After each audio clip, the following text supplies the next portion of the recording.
Sorry about that. The meeting is now called to order. If you will join us as Vice Chair Langley does our invocation and Commissioner Brin does our pledge. Let us pray. Eternal God, our Father, we are grateful and thankful for the opportunity to assemble here in this place. And we thank you, Lord, for this new facility. And God, we just pray that this place will be for your glory, that we will make wise and prudent decisions for your people. We will be led by your precious Holy Spirit. In Jesus' name we pray. Amen. Allegiance to the flag of the United States of America and to the republic for which it stands, one nation, under God, indivisible, with liberty and justice for all.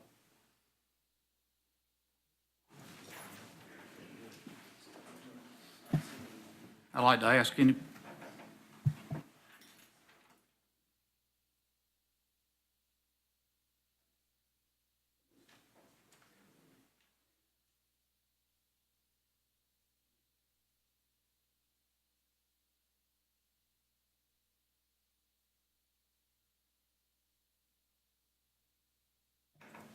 At this time, I'd like to ask if any of the commissioners has any type of conflict of interest with tonight's agenda.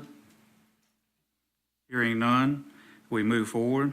I'd like to have a motion to approve tonight's agenda. Mr. Chairman. Yes. I have something to add. I'd like to add the Brenda Hamilton, I'd like to add the Brenda Hamilton incident. There are a lot of questions from the public about this, and I think the commissioners need to get into it. That's a motion. Second. Discussion? All in favor? We'll add that to the first item under decision, so it would come number one. Mr. Chairman, Yes. if it's in order, I would also like to add an item to the agenda in reference to a local bill that was introduced in North Carolina House of Representatives by our legislator. Second that. Second.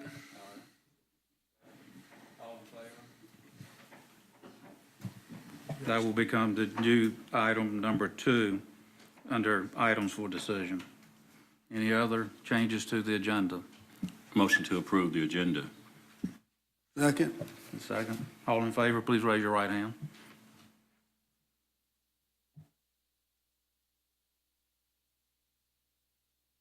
Let's see. Okay, we're ready to move into the public hearing. I need a motion to go in. So moved. Need a second? Second. All those in favor? Raise your hand, just get the rest of that bread. Okay, Ms. Rollins. Good afternoon. The public hearing is for a petition to name a private road. This is a new easement approximately 300 feet in length off of Mill Road, which is approximately 1,100 feet from the intersection with Highway 17 North, and is north of the city of Washington in the old Ford area. Ads were run in the Washington Daily News for the petition and public hearing. They were run April 23rd and April 30th. The petition was submitted by the property owner, Jeffrey Harrington. He's proposed 3 names, the first being Old Ford Lane, the second Harrington Lane, and the third Buck Avenue. There were no issues found with the first proposed name, and staff is recommending Old Ford Lane. I'll be happy to answer any questions for you.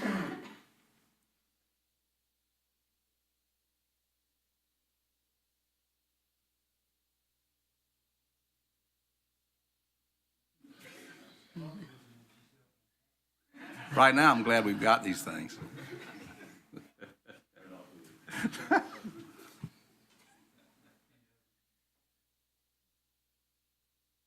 Is anyone in the public would like to come up and?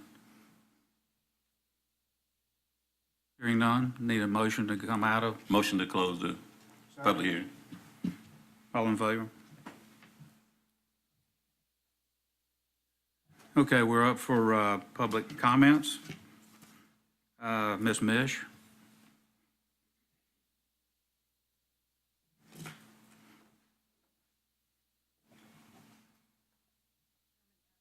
Commissioners, good evening. You're going to be able to hear me okay, I hope, okay. We're good? I'd like to expand on Vice Chairman Langley's example from the last public meeting of a random someone who might, having hit his wife, end up in our jail. That random person, I'd like to add, actually may be a caring family man, only he has PTSD. He needs treatment and community support. His wife is operating on hope. When his wife wants to bring their 2 children to visit him, she learns only she is allowed to visit. This man's civil rights have now been violated when his children cannot visit due to the security and safety restrictions predicated by our antiquated jail. A federal civil case soon filed by this man does happen to have that one word mentioned in April by Vice Chairman Langley. It is the one word that makes the difference in the courts, bringing untold costs and damages to be paid by our community. This man's rightful actions also caused the federal government to step into our community to build a jail with their control, to their specifications, and at our cost. Can we speculate the enormity of that cost? We heard in the last meeting, we don't want that to happen. I'll continue. We need to keep our integrity, build a facility to our own requirements, a facility functioning in response to one of our community's most fundamental needs. We determine for ourselves how much and for what we want our investment to be. Commissioners, at the adjournment of our last grand jury session, I asked my grand jury colleagues for 2 minutes of community time. I'd like to share results and the comments addressed to you from a 2-item survey. I made no comments about the issue prior to or after the survey. I've given these signed, dated originals to Ms. Mosher. 1, have you toured our jail? And 2, please state any comments you have for the Beaufort County Commissioners about our jail. One of the few of us left serving and about to complete our term, 2 of us recused, leaving 5 of us to say yes to having toured the jail, and 4 of the 5 having made comments to you. They are: 1, our jail needs to be reconstructed. 2, the conditions of our jail are inhumane! 3, it is atrocious and needs replacement. It is very costly and embarrassing for Beaufort County. 4, they need to build another jail for the people and a kitchen for the inmates! Let me clarify the last comment. Jail constraints necessitate the delivery of all meals in coolers that sit on the floor, with lunch being held over from the morning delivery, We do not know how well the required food temperatures are maintained. This is in an open alcove type area called a kitchen, with no characteristics of a kitchen except a sink and the coolers with the food in them. Of the 8 most recently seated grand jurors, all answered no to touring the jail and none had comments for you. Does this simple survey give insight on the topic and of our Beaufort County citizens? Anyone with personal contact and understanding will likely agree we need a new jail, and just maybe those unaware of the nature and depth of our jail problems need to be informed. Commissioners, with all of us going about our lives, busy working, raising families, doing what it is we do, we hardly know the scale of the work you are doing on our behalf. We elect you in good faith, sirs. In faith, you will do what is best for our community as a whole. This train wreck of a jail needs to be stopped. We need you to take the lead. Make the motion yourselves to vote to build a new jail and one on our terms. Ms. Mish, Okay, thank you. thank you. Thank you so much. Please remember that we try to hold your comments down to 3 minutes. Dot Mode, is she here? There she is.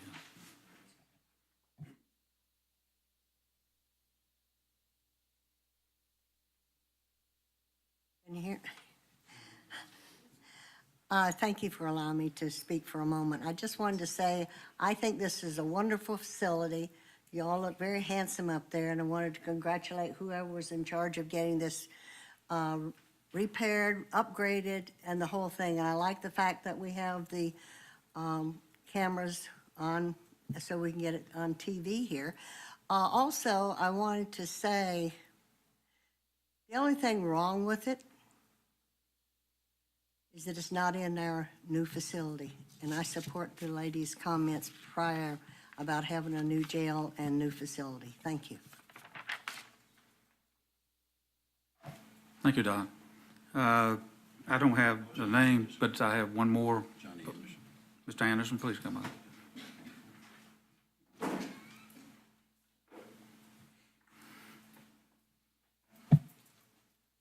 Thank you. As many times as I have been, I would think that you guys would remember. But anyway, my name is Johnny Anderson. My nephew Corey died under the custody of the Beaufort County Jail. 2 days from now will be the 2-year anniversary, May the 8th.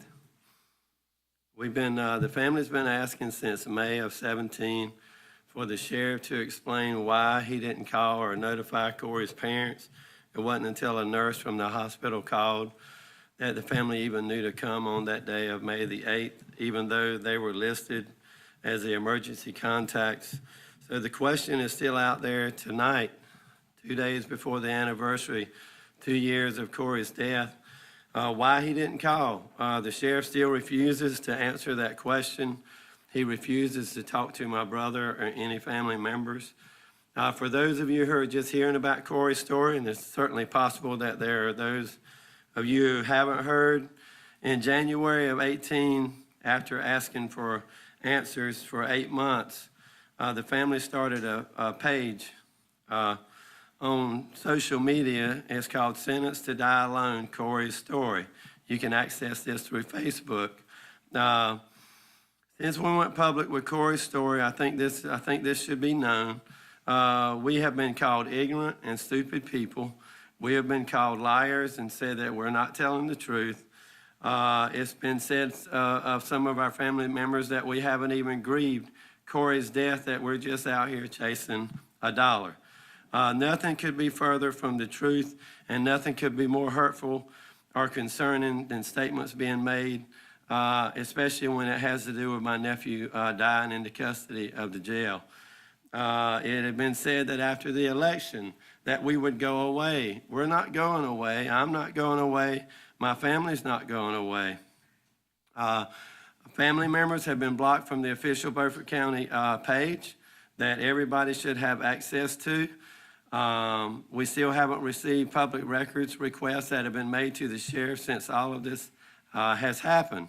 Another thing that has happened since Corey's death was a false statement that was made and a degrading statement that was made about Corey on social media just a few days after Corey's death.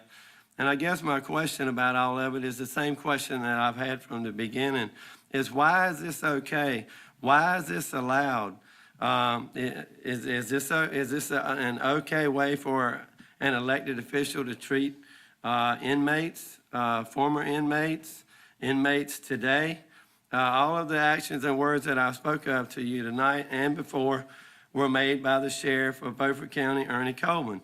No one should condone this type of behavior by an elected official who has sworn to take an oath to protect and serve the public and the people of this county. If you doubt what I'm saying, I have proof of everything that I've said every night I've stood up in these meetings. We have proof of it that you can look at and that you can see. The last time that I spoke, which was 2 months ago, I think, I gave I gave you guys a copy of the ethics for the office of the sheriff.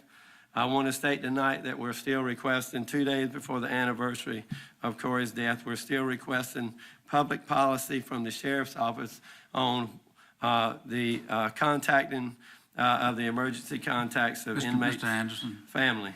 Mr. Anderson, Yes, sir. I need, And you say you're telling me my time's up? yes, sir. Well, listen, thank you Come for back. the time that you Come gave back me to anytime. speak. Yes, sir, I will come back. Thank you for what you're doing. Okay, we're down to items for presentation. Mr. David Baker.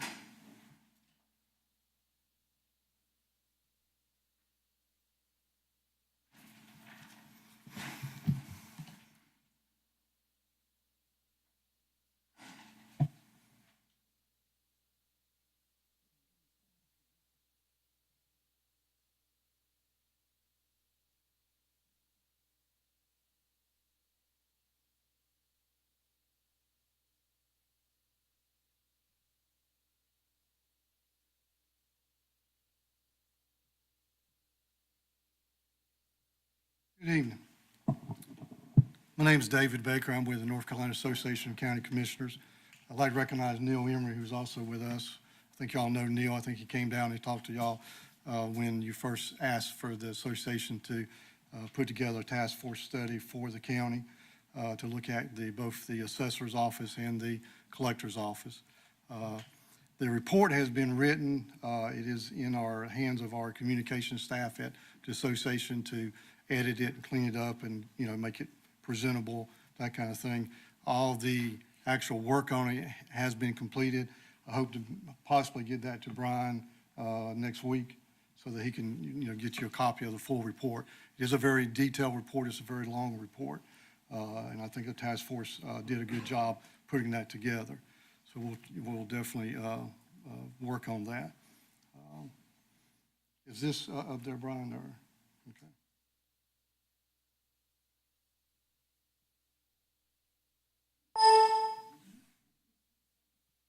There we go, okay.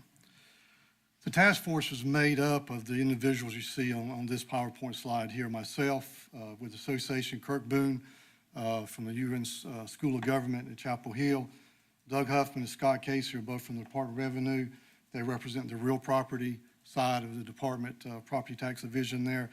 Tina Stone and Chelsea, their expertise is in personal property and collections, so they were the ones involved in those areas. And then John Bridges is from the North Carolina Secretary of State's office, the land records. So he was involved in looking at the GIS system in the land records here. So I think what you see here is we put together a pretty experienced group of people to come in and take a look. I know the tax office probably felt like we were invading them when we all came in at one time to sit down and talk to everybody. But our goal was to try to get in and out and get out of their way, but at the same time, interview the employees and talk to everybody and take a look at things so we could report back to the board and to the county manager what we found in this. So we came in on the 13th and 14th of December and then came back in March to do some follow-up and some other things by phone call and emails back and forth. One thing I would like to say about task force studies in general is when you read them, they tend to be on the negative side because we're not coming in to take a look and tell you everything they're doing great. What we're looking for is where improvement can be made. So there is a tendency for those, anytime we do one, for them to be a little toward the negative side. So I wanted to start off with letting you know that this is actual quote in the report that talks about the county assessor's office being well-managed and has an excellent leader, and things are going good there. Task force didn't find any major problems, found a whole lot of things that could be improved on, and areas, things that could be added to the tax office, and I'll go through some of that tonight with you, and then you can see the full report yourself. Looking at the last reappraisal, which was 2018, the median assessment level was right at 100, which where it should be. And the coefficient dispersion, which is a quality measurement, it was at 12, which is very good as well. So those statistical numbers look very good as far as Beaufort County's last reappraisal goes. Now, that's not to say it was all done correctly, because that's never the case. There's always issues with reappraisals. You try to get them better every time you do one. On the collector side, the task force came away with very positive takeaways, It's a very hardworking group of folks over there. Your collector does an excellent job as well. So we feel pretty good about what's being done overall. And like I said, now, in a minute, I'm going to go into some recommendations to the board, will show some areas that need to be worked on and some things that need to be done. Your collection percentages, this is 2013 to 18. You can see where it has improved quite a bit over time, which is, again, a good testament to the job your collection office is doing here for the county. You have some really good employees in your tax office, both on the collection side and the assessor side, and they're dedicated, hardworking folks. One of the things that we picked up on, and what I'm going to talk about right here for just a second, is looking at the tax office structure as a whole, not one office versus the other, but as a whole. And what we found in talking with the employees is there is a disconnect between the two offices that needs to be worked on. And the report talks more in detail about that. I think the task force felt like, based on the feedback from the employees on both sides, that things could be done a little bit better and they could work together a little bit better than what's currently going on. And again, the task force goes into more details on that. That's an area where improvement could be made. Right now, as y'all well know, you have a appointed assessor and appointed collector. Some counties operate that way. Other counties operate with one person being both. Okay, so the task force does not come out and say what Beaufort County needs to do on that subject. That's really a decision for the board to make. It does lay out the pros and cons of both, okay? And there are pros and cons of both of those, and the report lays that out for you. So hopefully that will help you make a decision as to what you want to do. Now, the recommendation on this part is basically that the current administrative structure probably needs to be reviewed by the board and the manager and all that taken a look at. And of course, that's the board's decision on how they want to move ahead with the offices, whether to keep them separate or put them back together. I know one time y'all had them together, and either one works fine as long as everybody's working together with each other. Yes, sure. Would that be the title of tax administrator? Yes. The tax administrator, by statute, the tax administrator doesn't really exist by statute. You have a collector and assessor, both are appointed by the board. If you're going to have a tax administrator, it is my opinion, after 30-something years of Department of Revenue, and the task force says this as well, that you should never have a tax administrator that's not both. Because the collector can't tell the assessor what to do and vice versa under the statute. So if you're going to have a tax administrator, they do need to be the same person holding both offices. So we could do that. Yes. With the tax administrator acting as both the collector and the assessor. That's correct. However, we don't need any special bills in Raleigh. No. It can be done even though it's not in the general statutes? Yes, that's correct. Okay. Yeah. There is statute that allows the board to instruct the manager to, set up the structure of a tax administrator, Okay. but it's not an appointed position So necessarily. the administrator would answer to the manager? Yes, Okay. that's correct. Yep. And that's why most counties that have a tax administrator, that is the flow of chain of command, is the tax administrator to the manager and then to the board. And that works. I think that's a good structure. At the same time, having a separate assessor and collector works fine in a lot of our counties as well. So I think either structure can work and does work well in a lot of our counties across the state.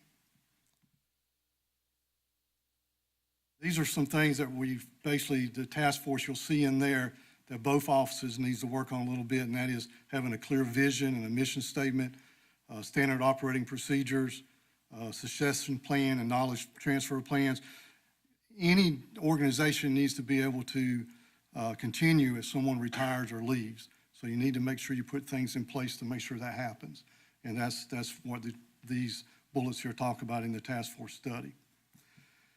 Now, what I'm going to go over right now is there's a lot of recommendations in the task force study. What I want to cover with the board tonight fairly quickly are those things that may take funding or may take some decisions by the board. There are a lot of things in there that are really more of operating type things that the county assessor and the county collector need to read and put in place. But there are things that the board needs to be aware of that are in the report, and you'll see that as we go through. From a facility standpoint, your facility over there is good. We do think that on the assessor side, And then we're talking about the assessor side to start with, and I'll get into the collection side. The area there where in the main part of the assessor's office, those employees are sitting with their desks right next to each other, which is not a good work environment. You can imagine if you're trying to talk to a taxpayer on the phone here, and this person over here is doing the same thing, that's not a good work environment.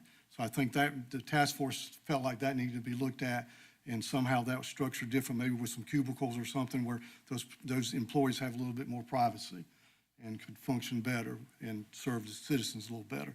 And that's what we talk about here. A little bit of concern about physical barriers in today's world, unfortunately, that we live in. There probably needs to be taxpayers and citizens, while we want them to have access to our employees and everything, we also don't want them just to be able to wander in and walk where they want to. So there probably needs to be some physical barriers looked at there on the assessor side. Alarm buzzers as well, if someone needs, if taxpayer comes in or citizen comes in or something happens, then there's a panic button you can push and the sheriff's office comes over. A lot of counties will have that installed and put in place. I realize here the sheriff's office is right next door, so they don't have far to come. That's very true. But you still have to get them there, okay? And we want to make sure the task force, always want to make sure that all the CPR equipment is there in case something happens to an employee or one of your citizens, and the task force talks about that as well. From a technology and software standpoint, the county's in pretty good shape, and y'all put in NCPTS, which is the North Carolina Property Tax System, which the association actually has a license for, and we license that to counties. There's 19 counties using that now. There seem to be some issues around the use of it, and what the task force recommended is that the county, Farragut, and myself from the association have a meeting to try to work out any things that are not working well. So I'll be setting that up and making sure that everybody gets what they need from that standpoint. There's a couple of other applications, and a couple of these are called, one of them's Deed Sync, one's Address One, there's another one called Partial Sync, which helps the county use NCPTS better. Those have not been funded at this point, and the task force talks about that, and those probably need to be looked at. But I would not go down that road yet until we have that meeting and make sure that that is what the county needs. We need to have that meeting with everybody to make sure that the system's being used to its full capacity. There's a couple things here that are probably down the road, but mobile assessment solution is I take this to the field and I do my field work on it, and it uploads into the system automatically. That's something a lot of counties are going to. It saves time. It makes it more efficient.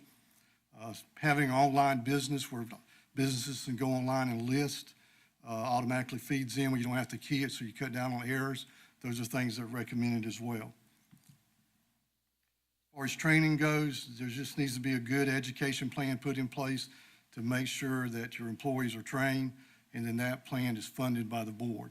And again, the task force study talks about those items as well.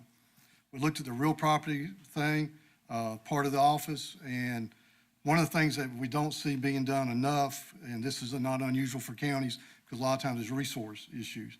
You can only do what you can do with what you have. There are some things by statute, which is doing a 1/8 review of exemptions, exclusions, present use value. Those need to be done. They're not necessarily always done because of the lack of resources. So that's an area I think that the board and the tax office on the assessor side needs to look at. There is a recommendation in there that a chief appraiser should be added to the staff. So you'll see in a minute when we talk about your number of employees and where the task force felt like additional resources were needed. From a reappraisal standpoint, the task force study does say that they feel like Beaufort County should move to a 4-year cycle instead of an 8-year cycle. Now, how quick you do that is really up to the board. By statute, you don't have to do it except every 8 years. 8 years is a long time, and that's not really what the Department of Revenue recommends, 4 years, and we're trying to get counties to go to that. You also have to determine in this process, are you going to continue to outsource the reappraisal, or are you going to develop an in-house staff that can do it in-house? And that's, again, you'll see that in a minute on the structure. On the business personal property and personal property side, one thing the county used to have that they're not doing now is an audit program where you audit your businesses. At one time, y'all outsourced that to a company that did the audits. I think it was it was a good source of revenue for the county, but that's not really the purpose of doing it. It's just to make sure everyone pays their fair share and it is treated fairly. So the task force does recommend putting that audit program back into place in the county. Same thing here with compliance review of exemptions and exclusions. This is your current structure in your tax office today. And again, the task force has this in there. The recommendation is to add 2 new employees on the assessor side, a chief appraiser and a tax customer service representative is a title that the county uses for these type individuals on the real property side. You have several of those on the personal property side. This person would help with those reviews of the present use value, exemptions and exclusions. So that's an area there. So the recommendation from the task force, if you're going to outsource your reappraisal, which means you're going to continue to hire someone to do it, then these are the 2 positions that the task force feels you need to add over time. Again, how quick you do that would be a board's decision, of course. Now, if you're going to try to do an in-house, and this should say in-house, that's a typo there on my part. Option 2 here is really for an in-house reappraisal. You basically going to have to beef up your staff quite a bit. You do not have enough of people on staff now to do an in-house reappraisal. You would have to add a chief appraiser, 2 other real property appraisers, and again, that tax customer service representative. So if you do an outsource your reappraisal, you look at the task force is recommending adding 2 positions to the assessor side. And if you make the decisions you're going to have an in-staff, in-house reappraisal done, then you would need to add basically 4 new employees. Land record side, nothing major here, just that you need to make sure that your land records people continue to get the education they need. And we also need to work with the software vendor on some issues around the software that we talked about a while ago, and we'll be doing that. On the collector's office side, these are the things that we looked at. Collection office has done a really good job of cross-training their employees, but getting feedback from the employees, it also appeared, though, that that needs to be looked at, where you've got everybody at different pay grades, but everybody doing the same work. And a lot of feedback from the employees were that was causing some issues, and that's why this talks about here. Talks about the working on the cashiering and phone coverage, and of course, performance management process should be established. Job descriptions should be reviewed and looked at. One of the recommendations in the collector side is to, when people come in to pay, if all they want to do is pay by check, to have a box that's locked where all they got to do is drop their payment in. They don't have to stand in line to hand that check to someone. There's actually the box over here that's locked up, that's safe, secure, and they just drop it in and walk away. And so that's one of the recommendations that was there. As far as, I know the county started using a lock box from the collection side. That probably needs to be reviewed at the time the task force study. Y'all were getting just into really using that in December and January. So that probably needs to be looked at to see how cost effective that was and whether or not it was a good decision or not. So that probably still needs to be taken a look at. And here, talking with your collector and the staff there, there was a feel that there was a need for an additional employee on that side. The task force hasn't said exactly that should be done, but it needs to be looked at. Okay. As far as training goes, again, I think the collection side has done an excellent job in training their people and getting them certified. That just needs to be continued. The last bullet here is that issue of aligning what people are doing to what their pay grades are. And there's some issues around that. And that probably would require some additional funds to even that out and straighten that out. But the cross-training they've done is excellent. But I think it also has caused some problems as well with some of the staff. Technology-wise, extend online payment service to include electronic check option, outfit the cashiering stations with, basically what happens right now, if I come in and pay with a credit card or something like that, I've got to hand my card to the staff. And it'd be a whole lot better if the person can just, like you do at Walmart, you stick your card in there and it's taken care of. That would be safer and more secure for everybody, where the person's not handing their card to someone. Okay. Website needs to be revamped and worked on as well. It's a little out of date, and it's also not really clear at times on the collection process. These are two things that was picked up on by the folks who reviewed the facility on the collector side, but these things have already been taken care of. But I wanted to point them out that they were identified, and that your collector went ahead and was proactive and took care of these two areas here, making sure that all the drawers had locks on them. People walk away, it's a policy that's locked. You don't want a drawer being able to be opened up by someone other than the person that that's assigned to. And that's just a security reason. And the security cameras have been installed now where they need to be. So that's a positive, very positive thing there. Alarm buzzers, again, some cubicle-style workstations could help that office function a little bit better as well. And your workstations up front, your employees are constantly having to go from their desk up to collect money. And if their station was right there in front, where they didn't have to get up to go back to their desk to do other things when no one's standing there, then that saves time as well. So if they're sitting there working and someone walks up, they can take the payment and move on. They don't have to go back and forth. So I think that's recommended to make a physical change there as well. I know that's a lot in a hurry in a quick amount of time. I asked Brian how much time I had, and he said 10 or 15 minutes. So I'm not sure how I am on time. But let me say this from the association standpoint. I feel really good about the task force study. I feel good about what y'all do down here in Beaufort County when it comes to your tax office. I'm available once you get the report and you read it in more detail. I'm always available to come back and talk with the board again. If you need to call me and you want to talk to me individually, feel free to do that. Brian knows how to get in touch with me, and be glad to work on this with y'all any way we can. What we would like to do is probably a year from now, be able to check back in and say, you know, what has been done in the task force, that report that was recommended. There's a lot in there. Obviously, the county can't do all of it at one time. You just have to look at it and decide, here's where we need to go, and kind of pick and decide, this is where we want to be 5 years from now, and how do we get there? You know, so we're available. I'm available. Please give me a call at any time to talk about the task force. So I'll just take any questions if you got any about it. Well, let me just say this, Mr. Baker. It's a very, very informative presentation, and we appreciate all the information that you've given to us to take a look at. Anybody? I have a question. And you said the full report would be available how many days? Hopefully next week. Next week? I've got it in the hands of our communication staff. It's one of those things where everybody wrote their parts of it, because we had to divide it up, and then they all sent it to me, and I put it together and edited it and that kind of stuff. But I never want to put anything out there that another set of eyes haven't seen, especially a set of eyes that's not written on it. So what we're in the process right now is just letting someone else read it that not involved in it. So they can just say, you know, edit it and make sure that's right. But hopefully next week we'll have that to you. And if I need to, I'll run those down to Brian so he can get those to you as quick as possible. Thank you.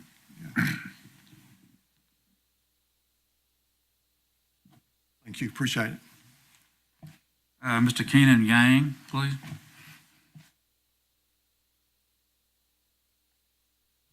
Bear with me.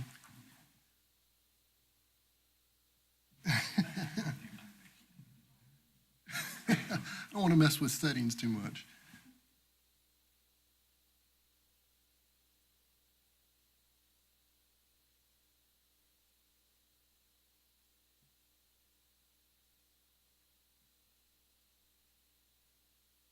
Good evening, Mr. Chairman, Mr. Vice Chair, distinguished members of the board. My name is Kenton Yang. I'm an environmental engineer with the environmental and consulting firm CDM Smith in Raleigh. This evening, I have the pleasure to discuss, can you hear me? Fine. I have the pleasure to discuss a summary of the county's convenient site assessment that we've been conducting over the past couple of months. The overall goal of the assessment was to provide an objective review of your program and provide options where you may be able to find some efficiencies and cost savings in the future. So thank you for the time this evening, And thank you for the opportunity to work with you and the county on this important project. What we'll be discussing this evening, again, we'll talk about the actual assessment purpose, and what made up the assessment was, one, the program overview, your program background. The convenience site review, we actually went out and conducted site visits of all 11, now 10 of your sites. From the background and the site review, we are able to develop some potential program recommendations. We'll also talk about preliminary improvement costs. We'll take those high-level program recommendations and assess a potential cost savings if you were to elect to move forward with them. With any kind of assessment and recommendations, there are variations to those recommendations. So we try to think about some variations as well. And then implementation. There's a lot of different ways of implementing those recommendations. So we try to think about some of those approaches. And then we can open it up for any kind of questions. So the assessment purpose, we talked about an objective review of your program. What made up the assessment was the background of your program, including your tons managed in the county, and a review of your program costs. As well, we went out, the second part of the assessment was the convenience site review, going out, looking at customer traffic, customer circulation. We also interviewed the site attendants who are valuable for information. From the review, we were able to develop a laundry list of site improvements and also identify immediate need improvements. With those two completed, we were able to develop those program recommendations and assess some cost savings. The site improvements, when we looked at them, we were looking at ways of improving efficiency, customer use, increasing customer use, as well as safety and general aesthetics. You know this figure very well. This is your 10 sites that you own and operate. Pamlico Beach was closed at the end of last year. That was on the east side of the county. Republic Service holds a contract. They operate your 10 sites. They operate with a full-time attendant Monday through Saturday from 7 to 7, and then Sunday from 1 to 7. And they're closed 7 holidays throughout the year. So there's a lot of 7s within the contract of your operating days and hours. Republic is in their 3rd year of a 10-year contract that was signed in 2016. This table, I'm not sure if you can see it too clearly, but it presents your available services per site. So there is quite a bit of services for your customers and your residents at each of the sites. The county collects the annual household fee to cover the program costs. One other thing I'd like to point out is the circles around the sites are a 5-mile radius, and we'll come back to that in a later slide. We're able to review your committed costs, and there are 4 major committed costs. The Republic Service contract, the site of Aurora is leased with the town of Aurora, as well as the Buck Jones site through the Weyerhaeuser lease. And then you're committed to minor repair costs that include gravel roads or decks or wooden decks. So your committed costs are typically $1.15 million per year. That's today's dollars, so there is additional information within each of these items that I want to go over. The Republic Service, no, that's all, your whole program together, yes, sir. Yeah, you add all of them up. So there are additional provisions within the Republic Service contract. There is a hauling surcharge and a compensation modifications that's tied to the CPI that starts in January 2021. So there may be a provision for Republic to come back and renegotiate those 2 items. The site of Aurora, that lease expires in the end of 2020. And Buck Jones, that lease expires the end of May of 2021. So there is risk out there in the future that you are not sure about the committed costs. The committed costs may increase as these items come up. It is also of note, the Ransomville site will be transferred from Republic to to the county in October 2020. So that was also included in this analysis. Like I spoke about before, we went to each site. In the actual assessment, there's a laundry list of items. I'm not going to go through every site and all the items. These are just kind of the highlights of what we are seeing, the major highlights that we're seeing over and over at the majority of the sites. So drop-off railing, there were typically little or inadequate. Some had drop-off railing that may be kind of old. Customer vehicle fencing is when you drive up onto the mounds, some of the fencing was there, some of it was damaged. There were no fencing at all. There is signage at each site. It's always nice to go with more signage, bigger signage, color. You're just trying to facilitate customer flow and efficiency, getting people to the place where they need to go quickly. You have asphalt and concrete paving. Additional asphalt paving would be nice to be able to provide a little bypass for folks to get going quicker. Site lighting was a topic that came up a lot with the site attendant interviews, especially during the winter months when it got dark early. I would like to point out a retaining wall. These are the small wooden retaining walls, not the drop-off walls. Some of the wooden walls were in disrepair or they were damaged by vehicles hitting them. That was at Cherry Run and Yatesville, and I think a number of other sites had that as well. The last item I just wanted to bring up was there is a leaning light pole, and you can see that on the lower left-hand corner. I'm not sure if you can see it, but there was a heavy-duty strap that was attached. From the information I got, Republic is working with their electrical provider to fix the pole. I don't think it was holding the pole. I think it was just like a just-in-case kind of thing. So you can rest assured on that one.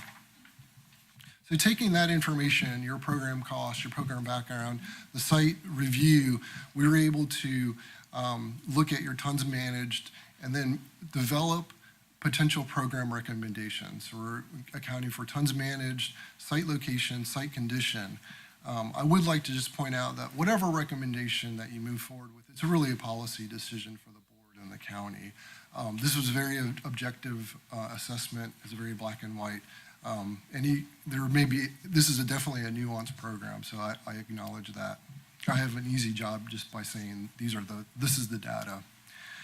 The table here has the middle column is the percent of total service. So that is actually your average tons over 2015 to 2018. So for example, River Road is 27, that's their tons managed divided by the total tons on average of those 4 years. So the first screening that we were trying to do was we were looking for those 4 years if there was a decrease in tonnage over one of the sites or more of the sites. That's not the case. Every site there was an increase. So we could not say these are a candidate site for closure. They all were increasing. And I don't know if that's storm related. It could be Amazon.com. It could be the Disposal Society. It could be the economy. A number of reasons why that could be. What you already know, River Road, Cherry Run, Chocowinity, those are your big ones. Those are your workhorses. What you may not know is that they account for over 60% of your tons managed.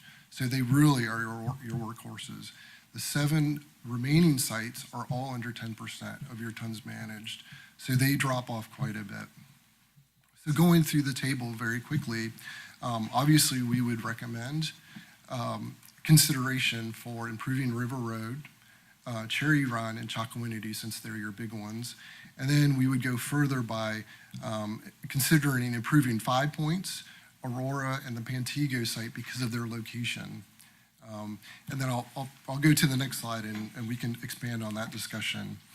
Ransomville is currently being in the process of redevelopment. Pamlico Beach was of course closed. That leaves 3 other sites, the landfill site, Buck Jones, and Yatesville, as considering to being closed. So we can move to the next slide and expand a little more on that. So it's the same figure. Cherry Run, Chocowinity, River Road, those are your big sites that have a lot of customer use. Pantego, 5 Points, and Aurora have a good distribution. So we're really, and Ransomville, I'm sorry. So we're really looking at Buck Jones, Landfill, and Yatesville, the ones in the middle. Buck Jones is a candidate for closure because of the low tonnage. And you don't own it, that is a lease site. The landfill, you own that property, but there's a lot of overlap within that on the north side of the river. Yatesville is, you do not own the Yatesville property, and there's overlap, and Yatesville is a little more of a condition in terms of safety at the site. There's security issues as well. There's a fence, and then during the winter, the crops die down, and people can access the site by driving around the gate. And there's a metal deck there that's an unusual drop-off. I've not seen that before, so that is why it's on the candidate list.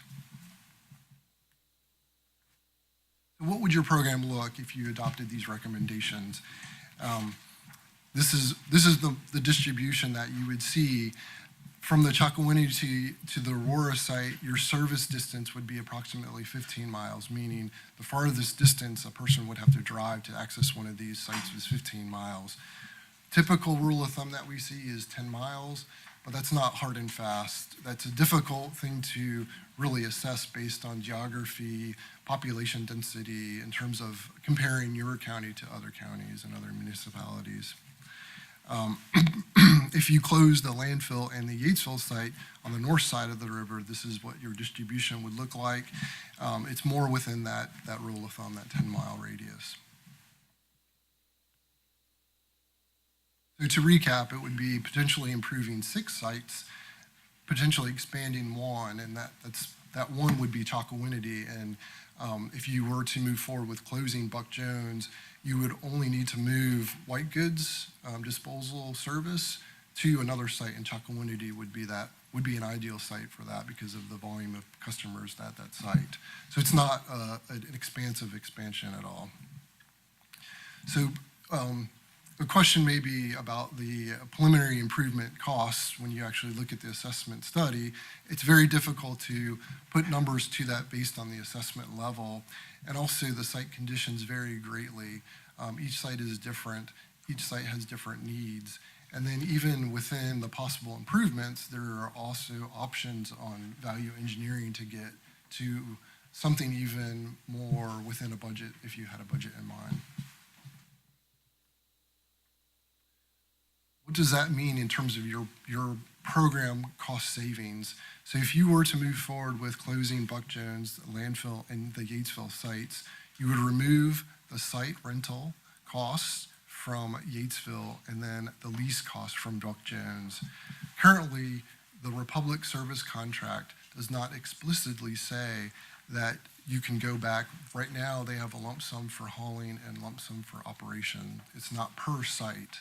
So you would need to go in and just discuss that with Republic. However, Republic was receptive to negotiations when Pamlico Beach was closed. So there is a precedence because they removed the operational cost from your committed cost on their contract. What does that mean overall? If you were to move forward with those recommendations, it would be a reduction of cost of over 10%. It would be about 14%. So you would be at that 1.15, and now it'd be under $1 million. It'd be about 985 if you were able to move forward with that.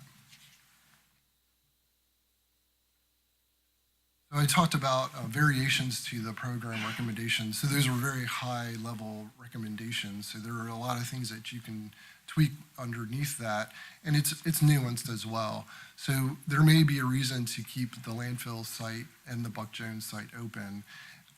If you do elect to do that, maybe you reduce the hours in the day since they are your slower sites. Even the balance of the other 7 that are lower than 10%, you could do the same thing for them as well, even if you keep them in your program. Another variation would be to investigate central sites. So your Buck Jones and Aurora site are both leased, and their lease is coming up. Maybe you can investigate looking at a county-owned property or a county-purchased property that's central, and then you are putting your program at that location in your own hands. You're not at the whim of the leases. That's the same scenario for Pantego and 5 Points on the north side of the river. They're both leased, and if you're able to locate a property and you can develop a new central site. We're not talking like a mega super center site or anything. These are your slower sites anyway, so you would make it comparable. This is one implementation approach. This is kind of further down the line than right now, but I wanted to put this in your mind as well, and this is some stuff that came up as we were developing the assessment.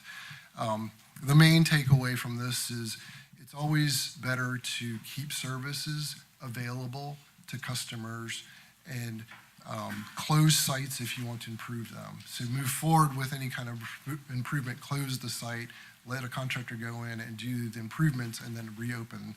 So for example, if you move forward with any type of recommendation, you could improve River Road, you could improve Ransomville and Aurora, the green sites, and then you can divert customers to the other sites around there. So you're always maintaining service, but you're not mixing construction with customers. That's always a bad idea. So the second phase would be potentially Chakawinity and Pantego because they're far away, and then you're diverting Chakawinity customers to the newly developed River Road. So it's kind of always providing a service to the customer. Some ancillary program recommendations that came up as we were developing the assessment. One was a sticker program. Potentially you can consider that as a recommendation, a vehicle or bag sticker program. Other counties also will require vehicle registration as proof of county residency. There's a sticker there from Lincoln County, North Carolina. That's a vehicle sticker. Allegheny County, Maryland, that is a bag sticker. What does that do for you? That provides you with information of county managed tons. So you may be actually getting out of county tons that you're not aware of, and now you're actually getting information in county. What does that do for you? You're able to go back to Republic and you may be able to negotiate on more of a per ton basis instead of a lump sum. The negative side to that is, one, the sticker program, it costs money to initiate and maintain, but also it moves your site attendant away from a facilitator of customers and into more of an enforcer, somewhat. So he can even just log down license plates, but he's moving more into that enforcer role of making sure that he's maintaining in and out of county waste. The other very clear ancillary program recommendation was reducing your hours and days for the lower serviced sites. That came very clear discussing with the site attendants. The majority of them said 5 to 5:30 during the winter, people don't show up at all. So there may be a consideration for cost savings there of reducing that 7 p.m. to maybe 5:30 or 5 p.m. As well as reducing your days. You can move from a 7-day to a 4-day or a 3-day, looking at analyzing the days that are the most busy. Ultimately, any implementation of any potential recommendation is a policy decision, and it's up to the board and the county to determine that direction. I did want to just put this additional thought out there. The North Carolina Department of Environmental Quality, Division of Waste Management, they regulate solid waste throughout North Carolina. Currently, convenience sites are not regulated at all. There is discussion out there right now throughout the industry that the division is moving forward with requirements for that, regulations for convenience sites. It may be 2 or maybe 3 years. What that means is there might be permit activity, there may be permit fees, and I don't know if that is it a program level or is it individual sites? So as you're thinking about your program and thinking about the recommendations, there may be some consideration for reducing the amount of sites just based on some future regulation. But thank you for your time. Thank you for the opportunity to work with the county and the board on this project.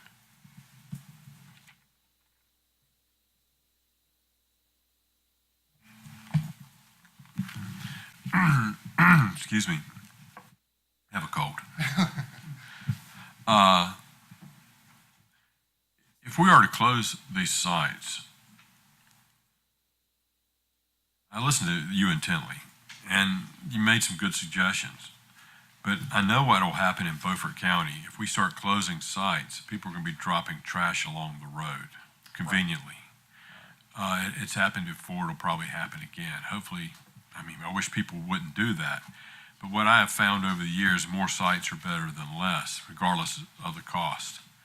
So is there a plan where we could establish better sites where the sites are now, keeping as many sites as possible and making them more efficient, quite possibly also going with the coupon program, which a lot of counties do.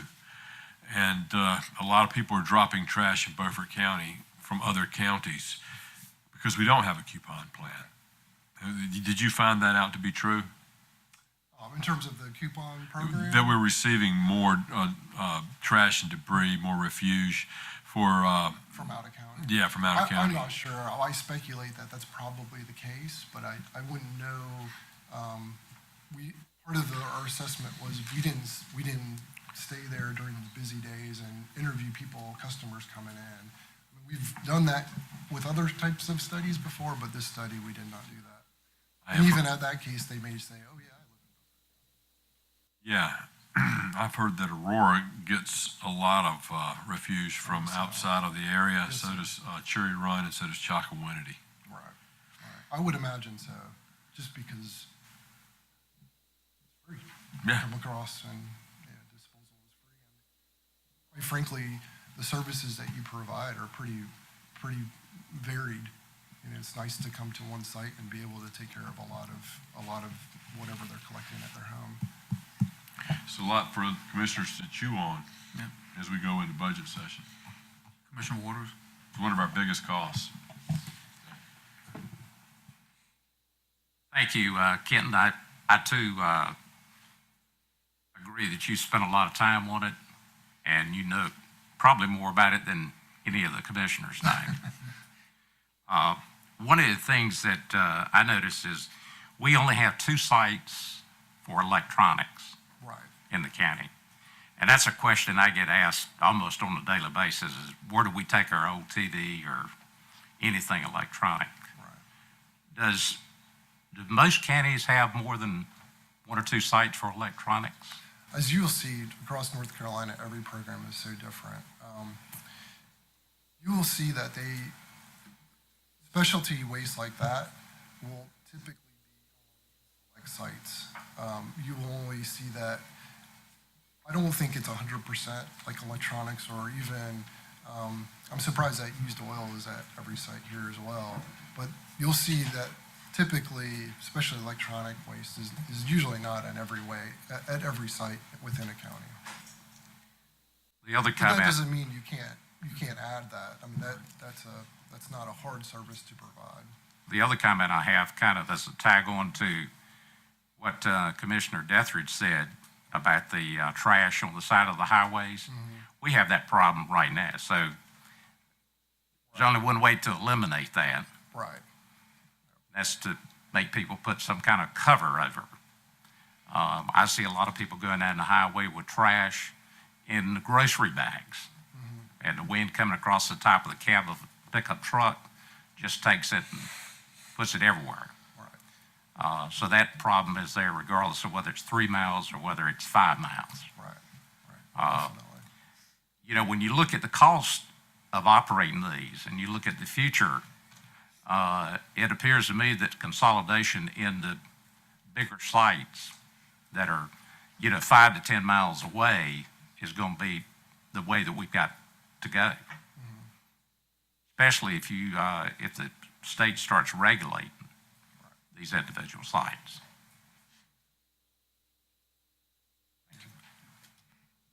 Thank you, Mr. Yang. We appreciate the presentation. Thank you.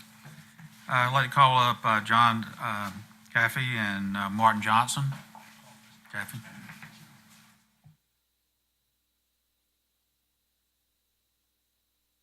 Hello, Mr. Chairman and Commissioners. We're going to talk about a change in the economic development process in the northeast of North Carolina. And we talked a little bit about this at the retreat. And as I've talked about before, economic development is a team sport. The players vary everything from the utilities through community college, school district, and what have you. But there are really probably four main players, and I guess I count myself in that. The county, we've got the state, both as the Department of Commerce and the Economic Development Partnership of North Carolina. But then also we have, and I've worked with over the last 5 years, the NC East Alliance, which is the regional organization for economic development in our location. And John Chafee is representing the NC East Alliance tonight. Basically, as we talked about at the retreat, we have inquiries in terms of economic development from a number of agencies, those four main agencies, my organization, the EDPNC, and then the NC East Alliance. Basically, in terms of inquiries, the NC East Alliance brings about a third of the projects that look at the county to us, representing in 2018 about 19 projects. And most of those, interestingly, are for buildings. Then, in terms of visits, it's a similar situation with the the NC East Alliance bringing about a third of the visits to the county. When we actually look at all the numbers for the activity in Beaufort County in 2018, the NC East Alliance had 19 inquiries, which included Beaufort County. We had 5 unique visits, which represented about 150 jobs and $14 million of investment. 6 additional, of those 5, we had 6 return visits, which represented 125 jobs and $11 million. And then 2 projects where I had initiated the project and NC East Alliance had assisted me with that project. Last year we had 1 success, which was Colwell Marine Designs, which actually took over a building that we've had a lot of issues with over the years, which was what was called the Blue Goose Building. They've moved in there. Right now they have 10 jobs, about $300,000 worth of investment, and are doing work with a number of the boat manufacturers in the county and also for their own boat. Additionally, they have plans to purchase that building probably by the end of the year when AF Flanders gets their equipment out of the building. And that would be about a $1.3 million investment on their part when they purchase the building. As I said, the economic development way it works is changing. The state had funded the Northeast Partnership for many years, and in fact that funding had lasted over the last 5 years and was going to NC East Alliance to pay for their assistance to the Northeast counties. Those funds run out on June 30th, and the new funding model would basically be one where either we pay so much per capita to be a member of the NC East Alliance, or possibly a way of pricing on a per project basis, although if we go that way, there would be no other services. So on February 13th of this year, the Beaufort County Economic Development Advisory Board did pass a motion recommending the county commissioners fund the NC East Alliance. So they voted on that. I would now like to introduce John Chafee, who has a presentation on, much more in-depth presentation on all the services that the NC East Alliance can provide. Thank you, Martin. Good evening, gentlemen. Thanks very much for the invitation, for your time. Brian, thank you, sir. Always appreciate the opportunity to come and meet with all of you and talk a little bit about what we do, certainly. And we enjoy Beaufort County as a really excellent partner in economic development. Known Martin for a good period of time and have always enjoyed working with him as a really consummate professional. As Martin mentioned, in terms of the days of state support ended 5 years ago. We made that transition. We've survived, a surprise to many people. And it's with the support of a number of different organizations, private sector, foundations, as well as individual contributions that have sustained us over the years. We came with us a little bit in terms of existing funding, as Martin mentioned. We had the same circumstance for our original 13 counties in terms of residual funds that we had accumulated and preserved that sustained us over the past 5 years. We merged with the Northeast in January 2015. So we've been operating as a combined group, actually slightly before that, in terms of working forward in the alliance. Our mission has really not changed. We narrowed it when we converted over from a public entity to a private not-for-profit. And we dedicated ourselves to really 3 basic things that we thought would help move Eastern North Carolina forward. And those were capacity building, one general topic, capacity building, 2 subtitles there, improving workforce quality. That was done through in terms of a collaborative effort with our workforce development partners, workforce development boards, community colleges, and employers. And then we launched our STEM initiative in 2011. Beaufort County is one of those members of what's called the STEM East Alliance. It's a very important one. I'll just mention one little tidbit. We're getting ready to roll out a new grant from the Borough's Welcome Fund, $1.5 million, be administered by the SMT Center, the state of North Carolina, or the NC SMT Center, targeted specifically for STEM East counties. Those counties are affiliated with that, and STEM West, a similar type of organization that is trying to replicate what we've done with STEM East. And I'll talk a little bit about that again.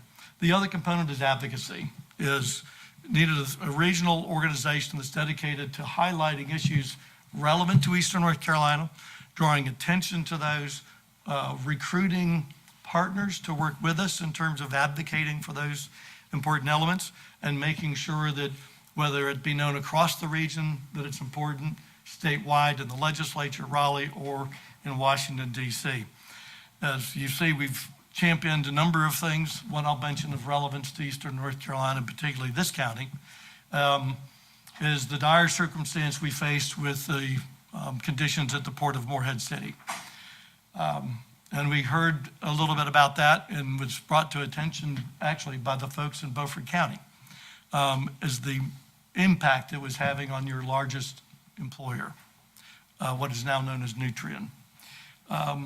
To be able to garner regional support, we went through and identified other similar employers across the region. Spirit Air Systems in Kinston, Nucor in Hertford County, Bridgestone Firestone in Wilson, to point out the fact that it was not just a problem facing Beaufort County or Carteret County. It was certainly a regional issue affecting a lot of employers. They were losing money, actually threatened in terms of job layoffs. And so we pulled this to the attention of people who gathered support to impress the legislature with what needed to happen. That's the power of regionalism in terms of where we're better together than we are standing on our own. The other component that Martin's talked about already is lead generation, marketing and lead generation. And they're really 2 separate things. Marketing is simply getting a message out about the positive things that are taking place in Eastern North Carolina, in your case, including Beaufort County and your individual communities. And yes, we do that in a number of different ways. I'll skip that slide because I've already talked a little bit about it in terms of our advocacy issues. Infrastructure activity in terms of where we've gone about trying to identify other items that are important to the East. Atlantic Coast Pipeline, we stood up and supported because we said, if that'll bring a new supply of natural gas to Eastern North Carolina, the laterals are already there. They're operated by Piedmont Natural Gas.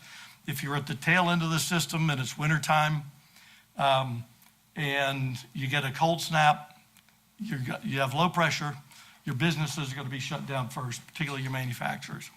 And so we thought that was an important element to draw attention to that, and we've supported that. Other number of issues related to the ports, road improvements that are also important to Eastern North Carolina. We talked about talent development, workforce development, STEM education. We're continuing to roll forward on that. Before this 1.5 million, we had already drawn about, I think $10.5 million, $11 million to the school districts that we're working with in Eastern North Carolina. A matter of changing the way we deliver educational content. Science, technology, engineering, and math is certainly a core component of that in terms of STEM. We like to promote STEM as strategies that engage minds. So it's all about going about how do we actually better inform teachers, improve their opportunities to change their process to project-based learning in the classroom on a regular basis and actually infuse it across all disciplines. So we've been working on that for the last several years. That you can see in terms of what we were as 11 counties for a period of time, now 12, and now we're moving to the north. So you think about it from the standpoint of an employer sitting in a county. Most of your employers don't simply hire people from Beaufort County. They employ people from surrounding counties.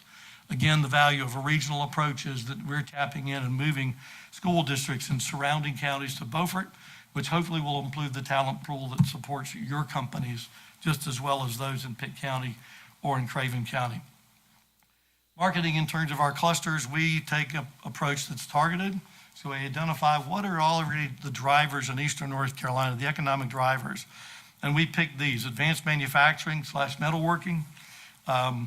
You could also add in that is what we call motor vehicle assembly and parts manufacturing. So a beverage truck manufacturer would fall within that category. Pay attention to that specifically. Defense and aerospace, marine trade, boat building industry, life science, value-added ag, and then certainly tourism is a certain important element for Eastern North Carolina. Allowing us to focus our resources actually in terms of those targeted industry sectors gives us a better value proposition in terms of when we're spending money or promoting it, draws attention to it. The other component of that is when you're working with a company that perceives themselves as falling into one of those clusters, they come to understand is you got a supply chain there and a whole network of services that support that industry group. So they know in terms of they're not going to be alone and they're not going to be a fish out of water in terms of being able to depend upon finding a machine shop that might supply parts to them. And so that's the approach that we take in that. It's worked extremely well for us. It does not mean that if a company comes to us and they don't fit within one of these categories, that we're going to turn them away. We're still going to look in terms of, is that a good company to recruit to Eastern North Carolina? A little bit about our marketing efforts. We do a number of things in terms of trade shows, but we don't simply go to a trade show and sit in a booth and wait for somebody to come to us.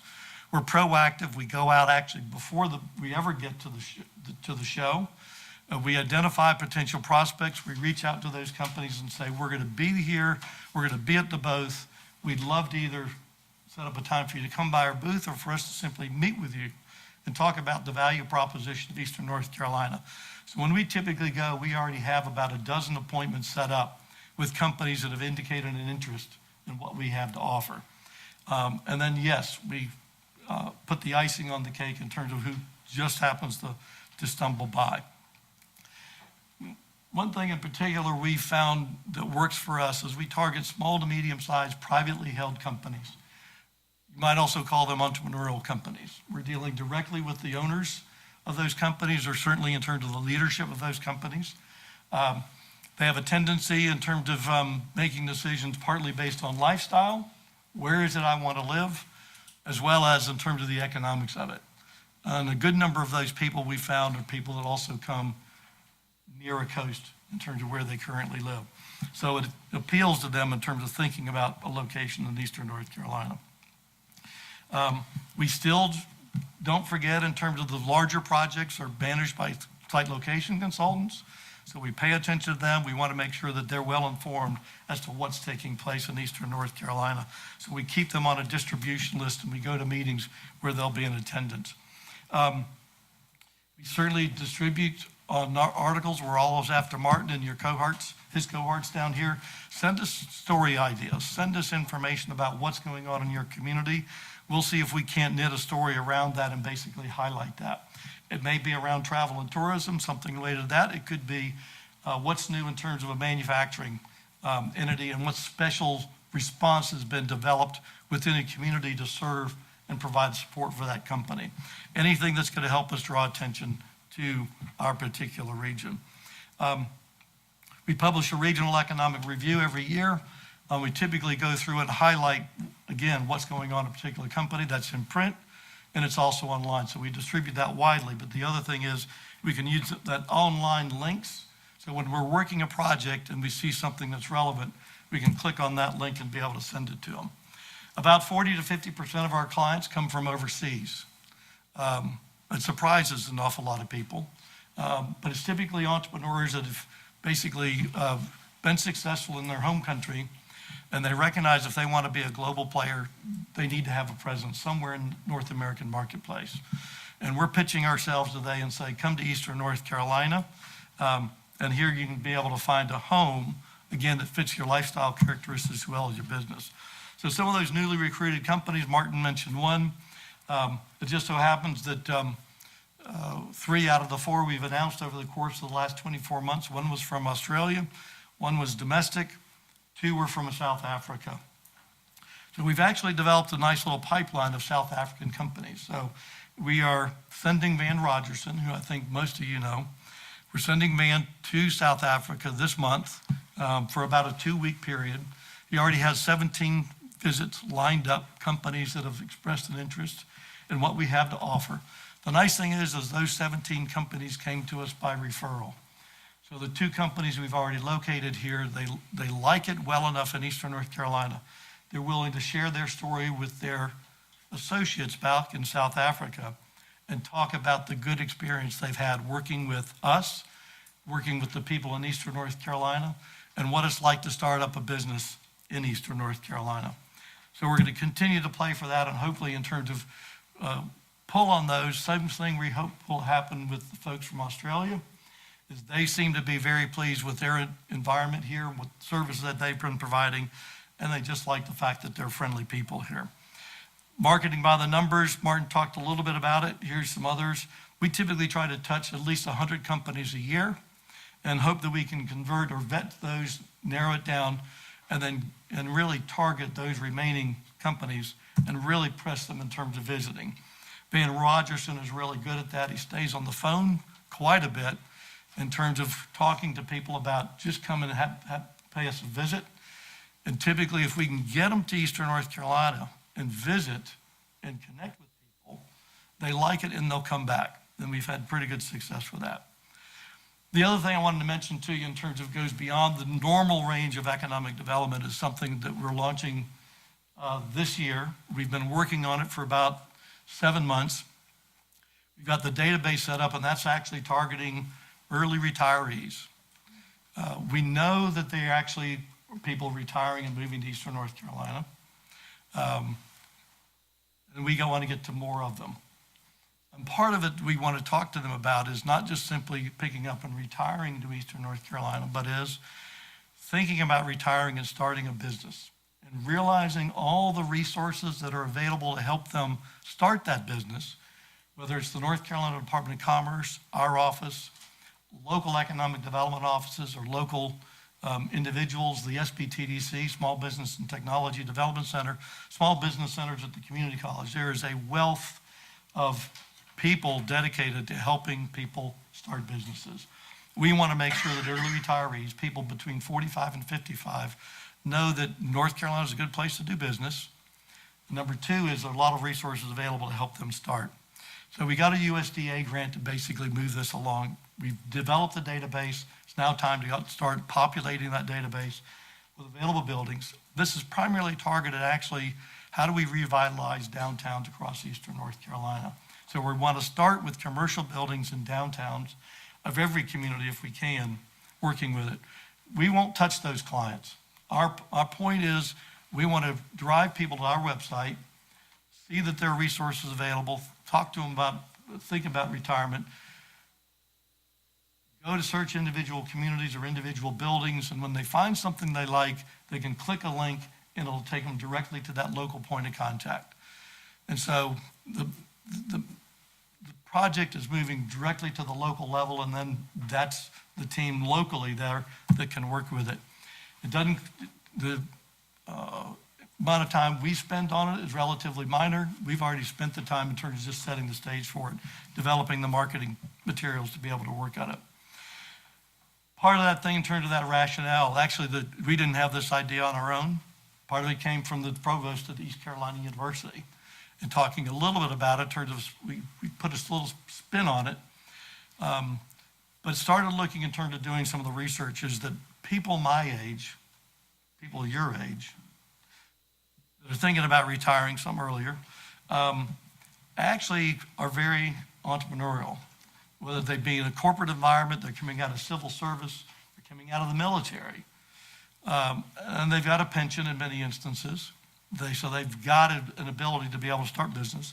Many instances, they've got a particular background that they can leverage in terms of business.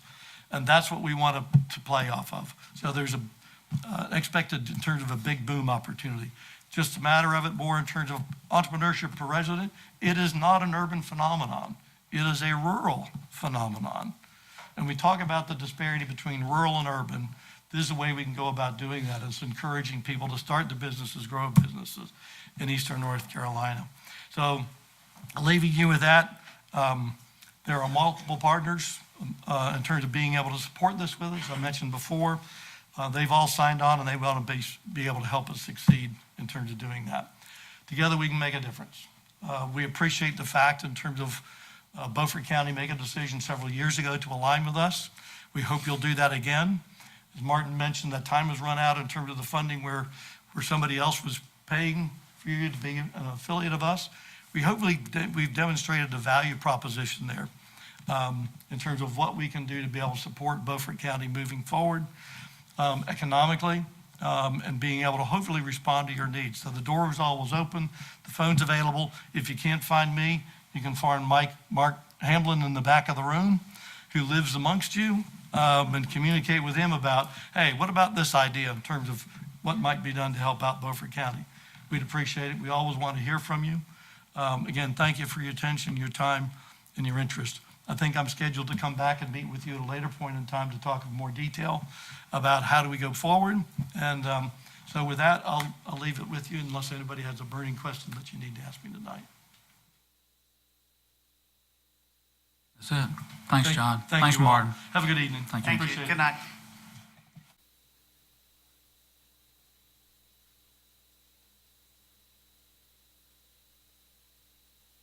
All those in favor, please raise your right hand.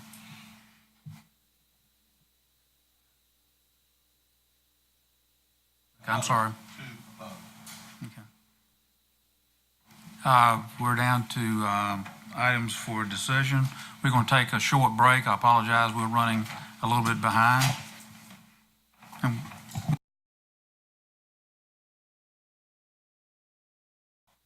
Back from recess.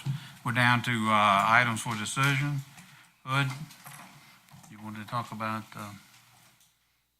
Items for decision. Oh, Brenda. Oh, yeah. Gee, I wrote that down too. Push my button so you can hear. Brenda Hamilton's situation is the woman who was in her 70s that was killed by animals at in the Pungo area at Indian Run.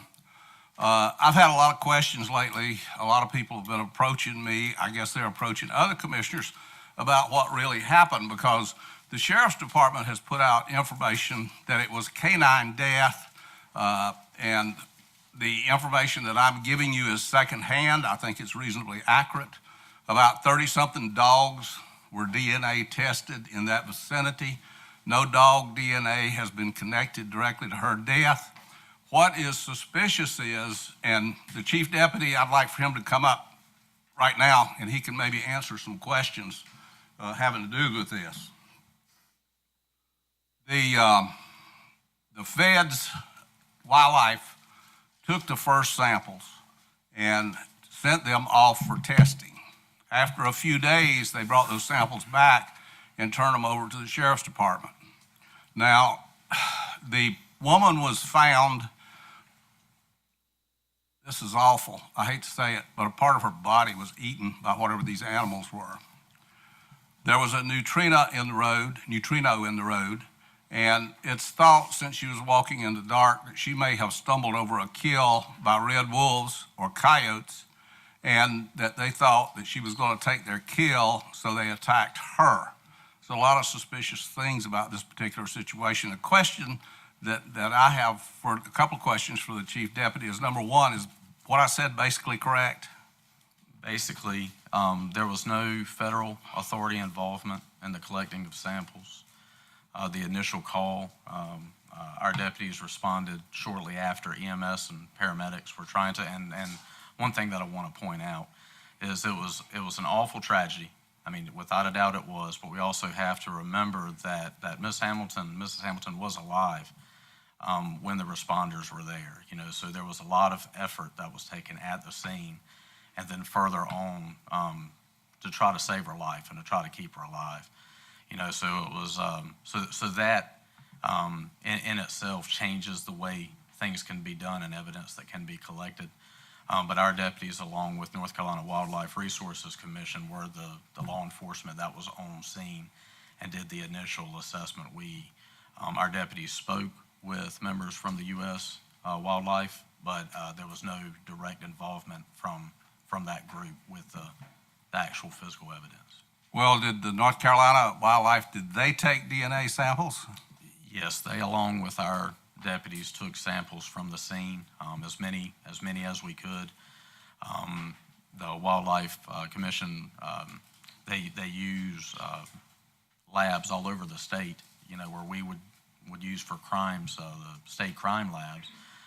So they had a biologist and lab technicians from Western Carolina University to go over the tests.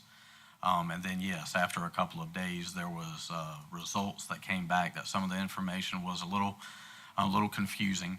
At first, they said that it came back that there was no wild animal DNA that was involved.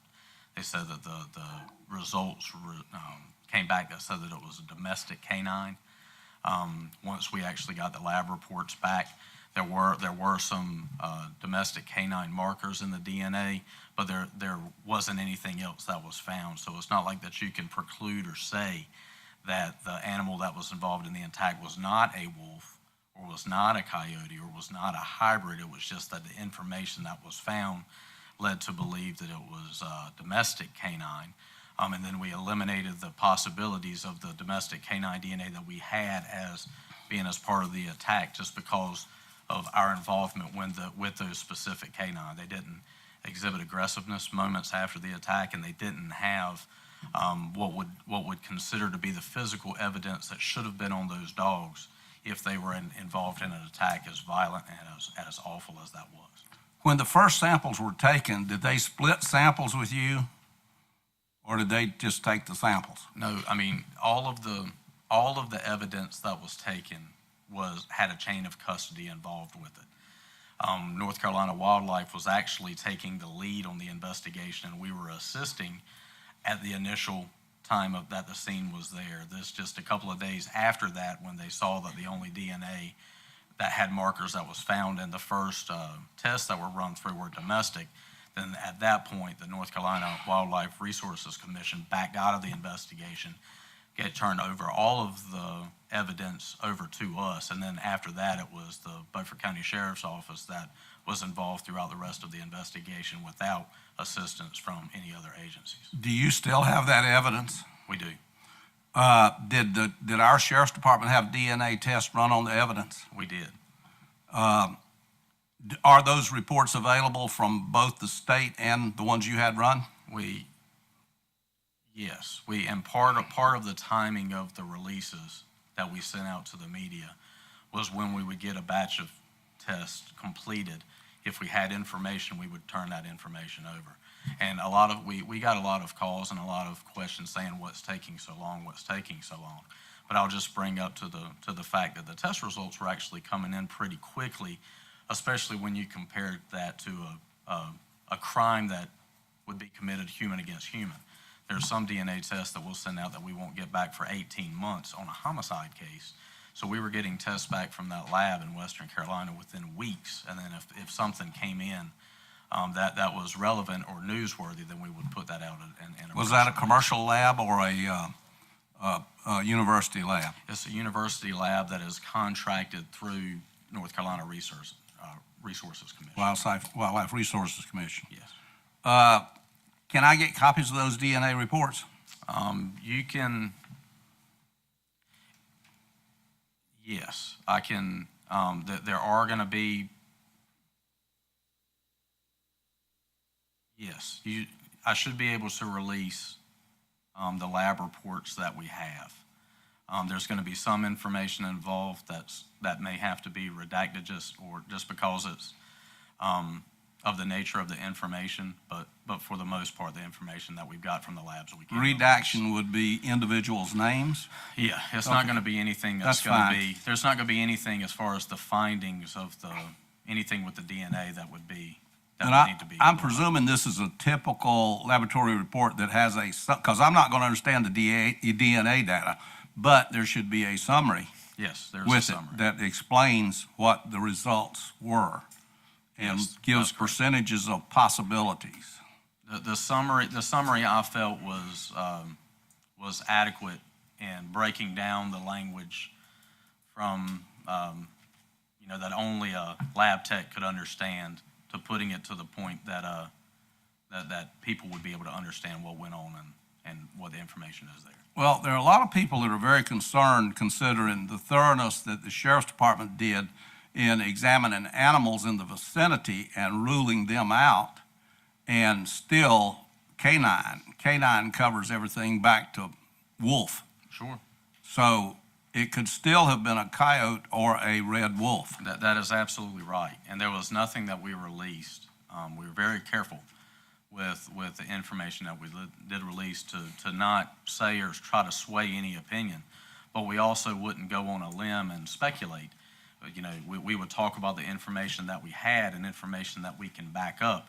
A lot of people had questions and saying that the sheriff's office was trying to point the finger at the 2 domestic canines that we had, but that was the absolute opposite of the truth. Mm-hmm. We had information that we found that could put the domestic canines that were there at the scene.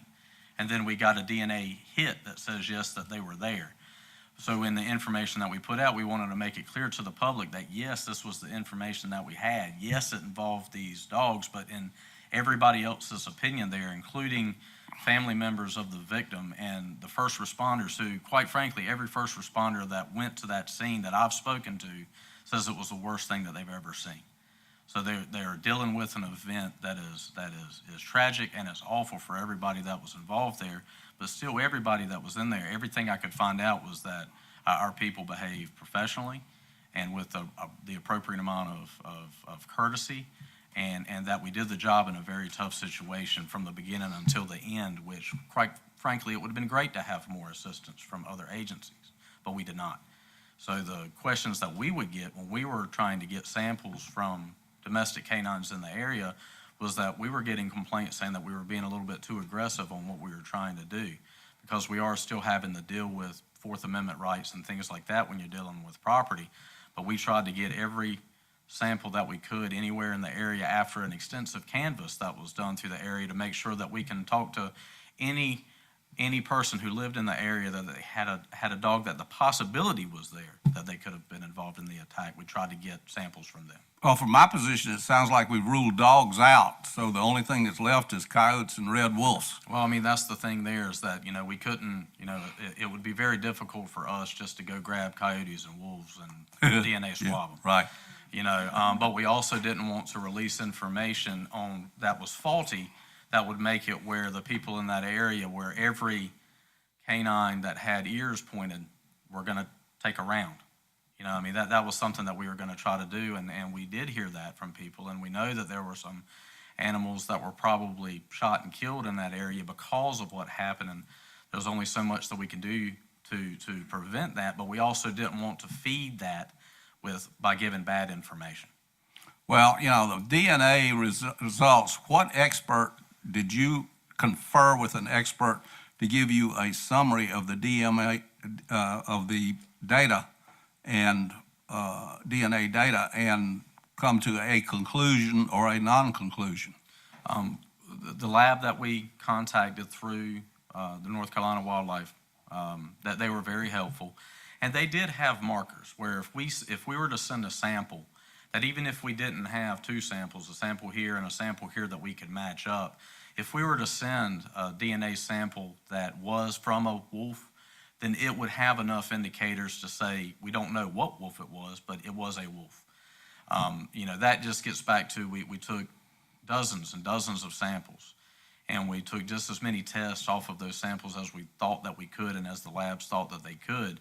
We just couldn't find any of those things from the samples that we took from the scene, that even if we did have another sample, there wouldn't be anything to match what we had to.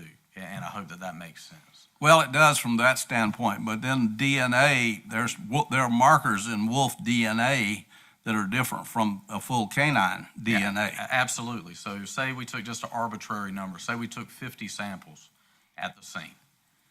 We tested all of those samples, whether we knew that there was going to be DNA in there or not. Everything that we took, we had tested, and we had tested in multiple ways. The only DNA that was located that was usable, that was useful, that they could put markers on, was for domestic canines. And the only matches that we had were for the two dogs that were on scene when our EMS and paramedics got there. Okay, well, I'd just like to see the data if I could.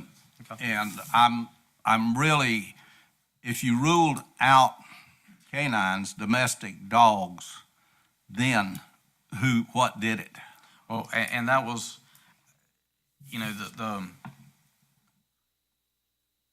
we were hopeful that we would be able to, at first we were hopeful that we would be able to tell what animal did it. Not only the animal, but that we would find the animal that did it, or animals that did it. But after we couldn't get to that point, then we wanted to get some sort of definitive answer on what type of animal, whether it was a wolf or a red wolf or a coyote or a hybrid or a domestic dog. We would want to get to that point. We never did. And it wasn't because of lack of effort, and it wasn't because of lack of trying. It wasn't because that we wouldn't go out and talk to people. We did everything that we felt that we could, spending a lot of time, a lot of man hours, going out there trying to find out what we could. We engaged with hunters. We engaged with farmers in the area that we knew were putting animals down. And to the point of trying to get samples and run tests from those animals. We did make contact with U.S. Wildlife and got information from the actual program that were tracking animals to see if they were tracking one of the red wolves in the area. And the information that we got there, there's no reason for us not to believe that, but they also said that there are plenty of those animals that are red wolves that are not being tracked. Mm-hmm. So we know that there's a lot of things that are unknown, and we try to answer as many of those questions, but we're also mindful that if we didn't know the answer, we weren't just going to guess, and we weren't just going to speculate. Okay, thank you. Right. Commissioner Brown? Chief, I just got one quick question. You said something earlier when you first got up. You said that some of the DNA was incomplete. Was part of the life-saving routine, did that interfere with the DNA? The easy answer is yes. The more complex answer is to describe the scene a little bit. There was a lot of factors that would go against being able to develop forensic evidence. One was, the water. The area that we were was muddy, and there was water in a lot of different places, and it was just, the scene was not very conducive to getting latent evidence from the scene. So we tried everything that we could, but I have to remind the board and remind anybody is that the initial job of first responders is life safety. And if there's anything that can be done to try to protect life and to try to save a life, then that is done.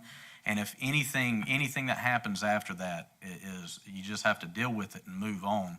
And there was some of that, but all of the folks from every account that I've gotten, we've looked into it critically. I mean, EMS looks into things critically, and every account that I've gotten is that our folks behaved and acted professionally and did a very good job in a very horrible scene.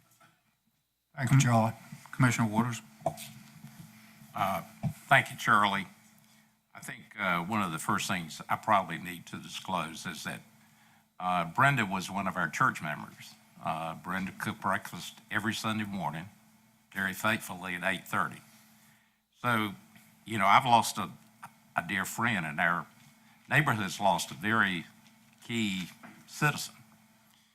I guess the thing that concerns me is that there's a lot of misinformation that's been floating out there. I've had all kinds of comments on what it was, from a mountain lion to a Black Panther. I think most people eliminated the bear, but there's no doubt in my mind, because I only live 4 miles from there, that it was a wild animal. I don't know what it was. The thing that concerns me is we have a federal agency that's bringing in the red wolf, and the red wolf is crossing with the coyote and crossing with other animals. You know, it could be a German Shepherd. We don't know what the habits are going to be in the future of that. I'm really concerned about what we do going forward.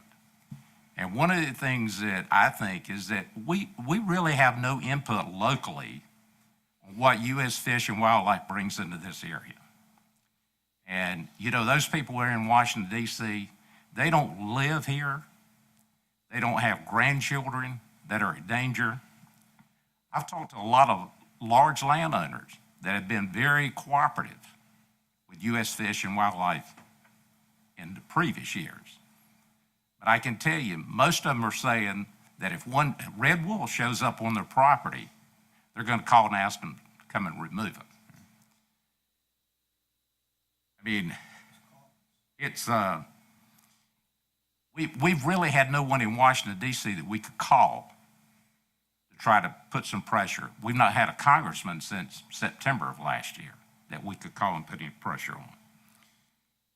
I think that we should have U.S. Fish and Wildlife come to Beaufort County and appear before us and let us ask questions of them, either at a regular monthly meeting or in some kind of a public hearing.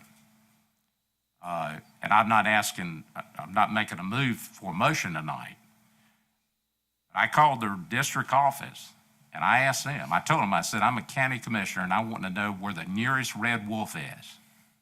And they told me very quickly, within 2 miles, told me what it was. It was a female, 3 years old. So we've got them and they're tracking them. And with the technology, they know exactly where they're at. Unless they get in a place where Verizon or US Cellular or something can't pick them up. But I think we need more input locally on what they're doing. I mean, if you stop and think about it, the coyote is just like a dog. So every time they have puppies, we've got 9 or 10.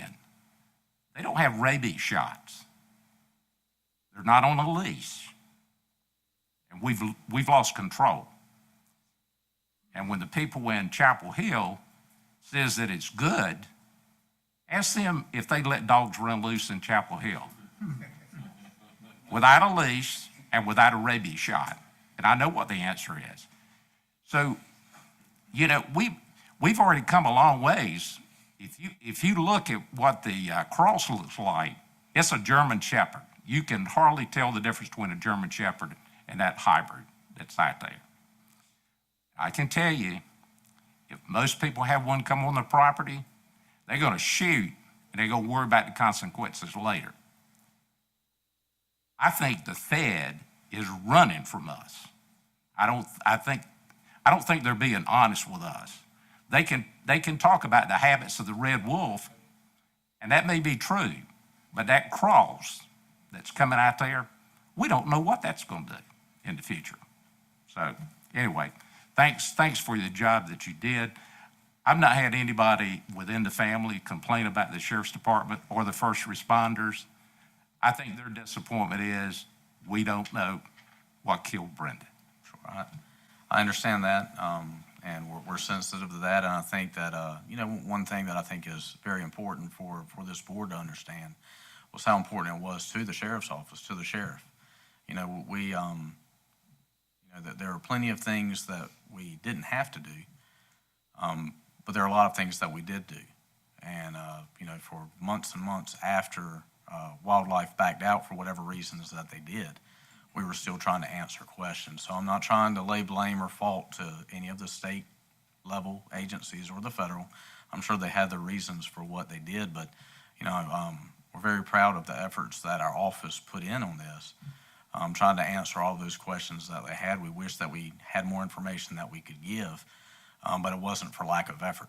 And so everything at the local level that we thought that we can do, we've done. And that I just wanted to make sure that was clear, that our local folks did yeoman's work on this. And if there's anything that we can develop later on, it doesn't mean that it's over. It just means that we've exhausted what we can right now. And that unless something develops and that we can do something a little bit more, then there's really nothing else available for us to do right now. Thank you, Charlie. You're A welcome. lot of good information. We really appreciate your hard work. You're welcome. Ed? Yes. Thank you, Mr. Chairman. What I want to bring to our attention is that our legislator passed a local bill, and I don't have a problem with him passing the bill, introducing the bill, and I don't have a problem with him introducing it, but I just want us to be aware that this bill has a potential of costing the county a heck of a lot of money. And I'm asking this board, if they would, to write our legislators and our state senators and tell them, we don't have a problem with the local bill. But if there's any court cost that occurs, let them pick it up in not Beaufort County. And that is the way that we change commissioners. That's something that has been battled for years, and we want to pass that cost to someone else if it ever happens. Any discussion?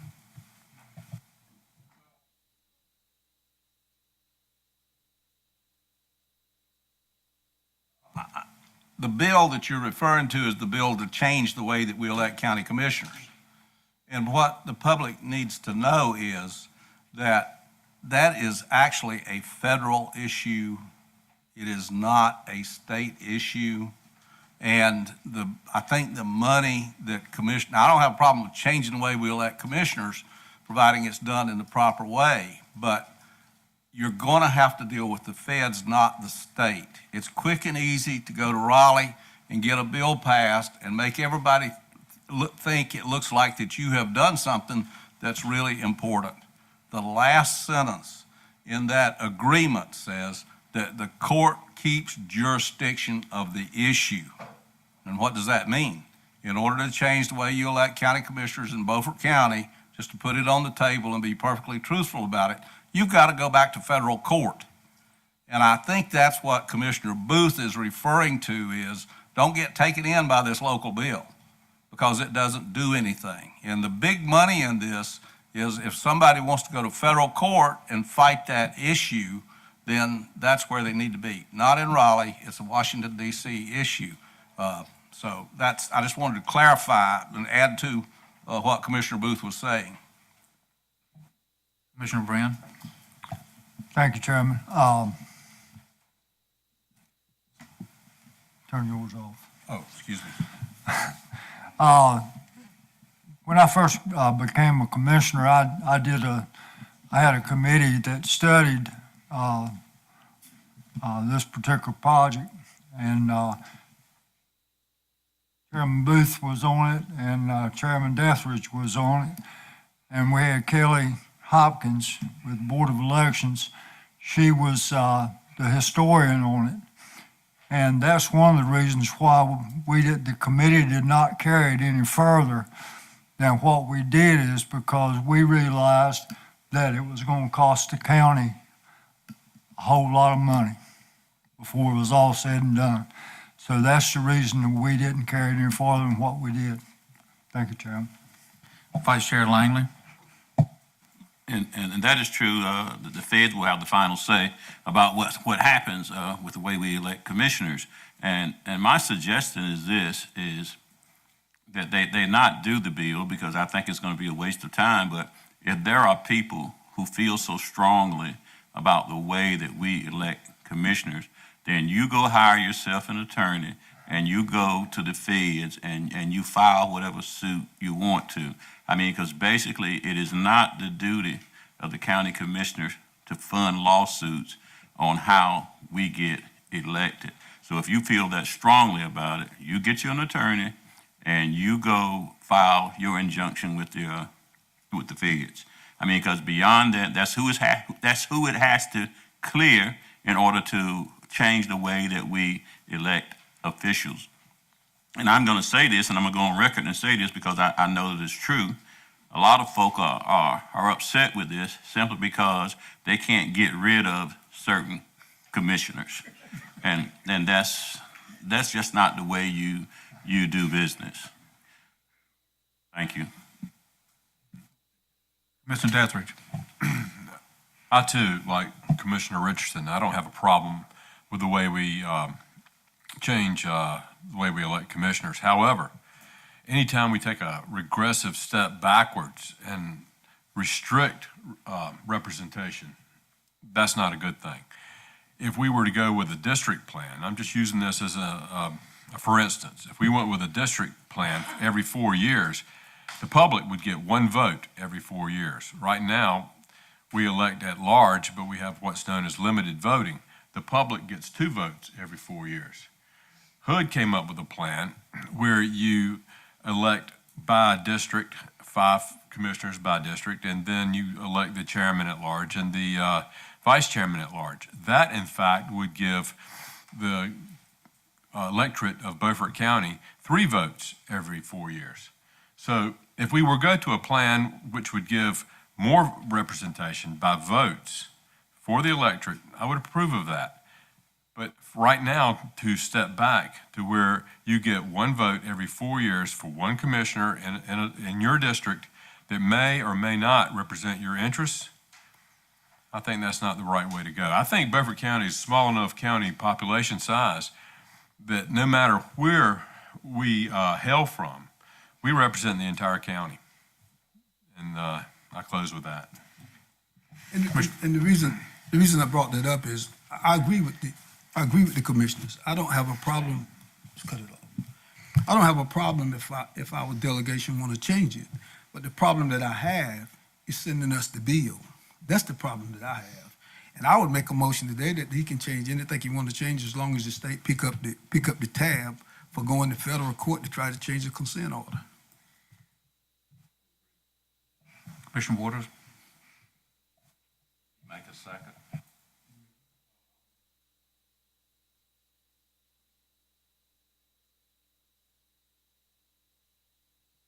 The comment I've got is I've been involved in a lot of discussions, and when I ran, it refers to me as zip code. Because at that time, everybody that was a commissioner had a Washington zip code. I don't think that's the only reason I got elected, or at least elected the second time. We're still involved in a lawsuit, aren't we, David, from 2014? And guess what?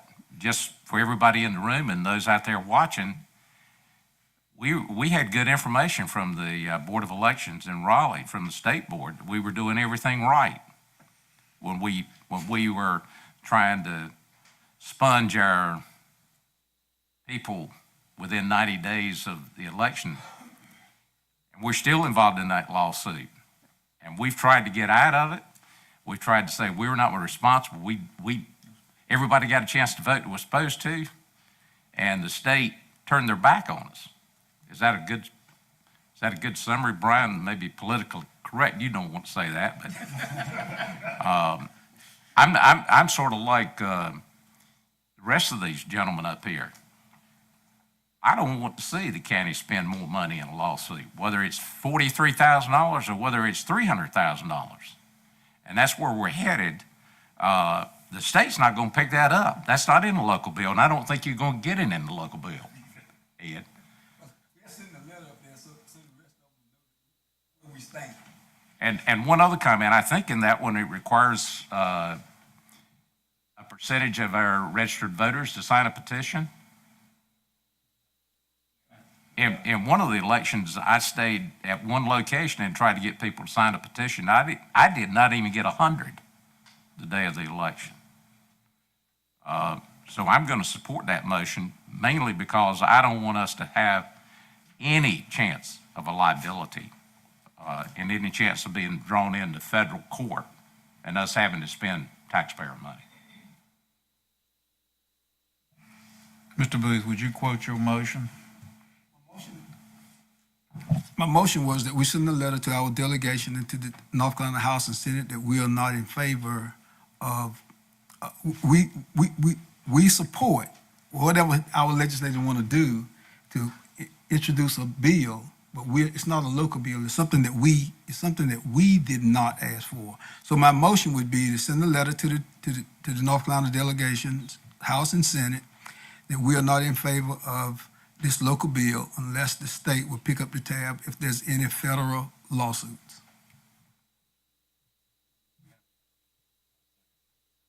Second.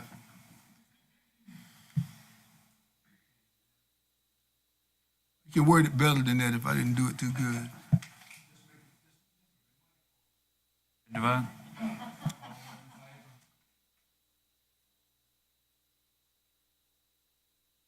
Seven, it passed.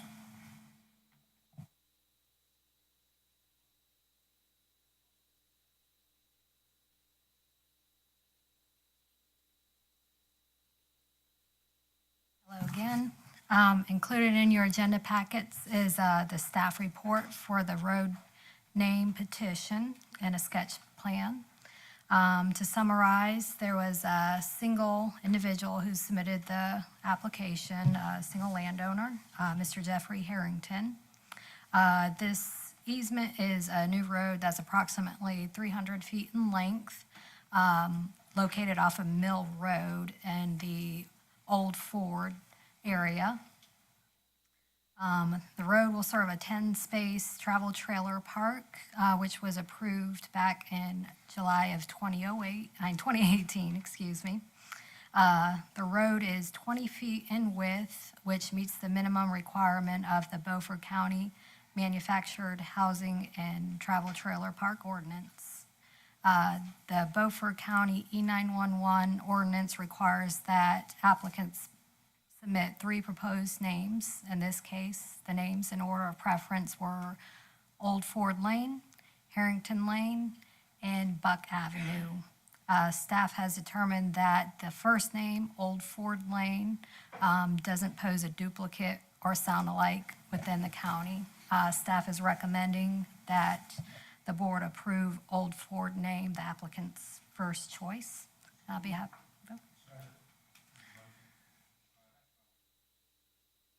I'm going to vote against this. The reason I'm voting against this is the county's doing the same thing it's done for a long time. It's naming Pig Pass. This total right-of-way width is 20 feet. That's not 20 feet of roadway. It shows a 10-foot roadway.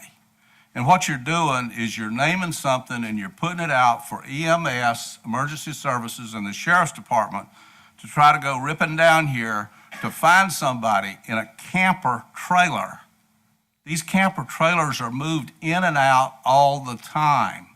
The best way to handle this situation is mailboxes at the road or a placard that lists whatever the lot numbers are and to require the owner to identify the lot, A, B, C, D, or with a road number, with a number. Then the sheriff can find it if you're moving campers in and out. This is a terrible way. We're still doing what we've been doing for so long. This is not the way to do this, and I challenge the ordinance. I don't think the ordinance allows you to do this. I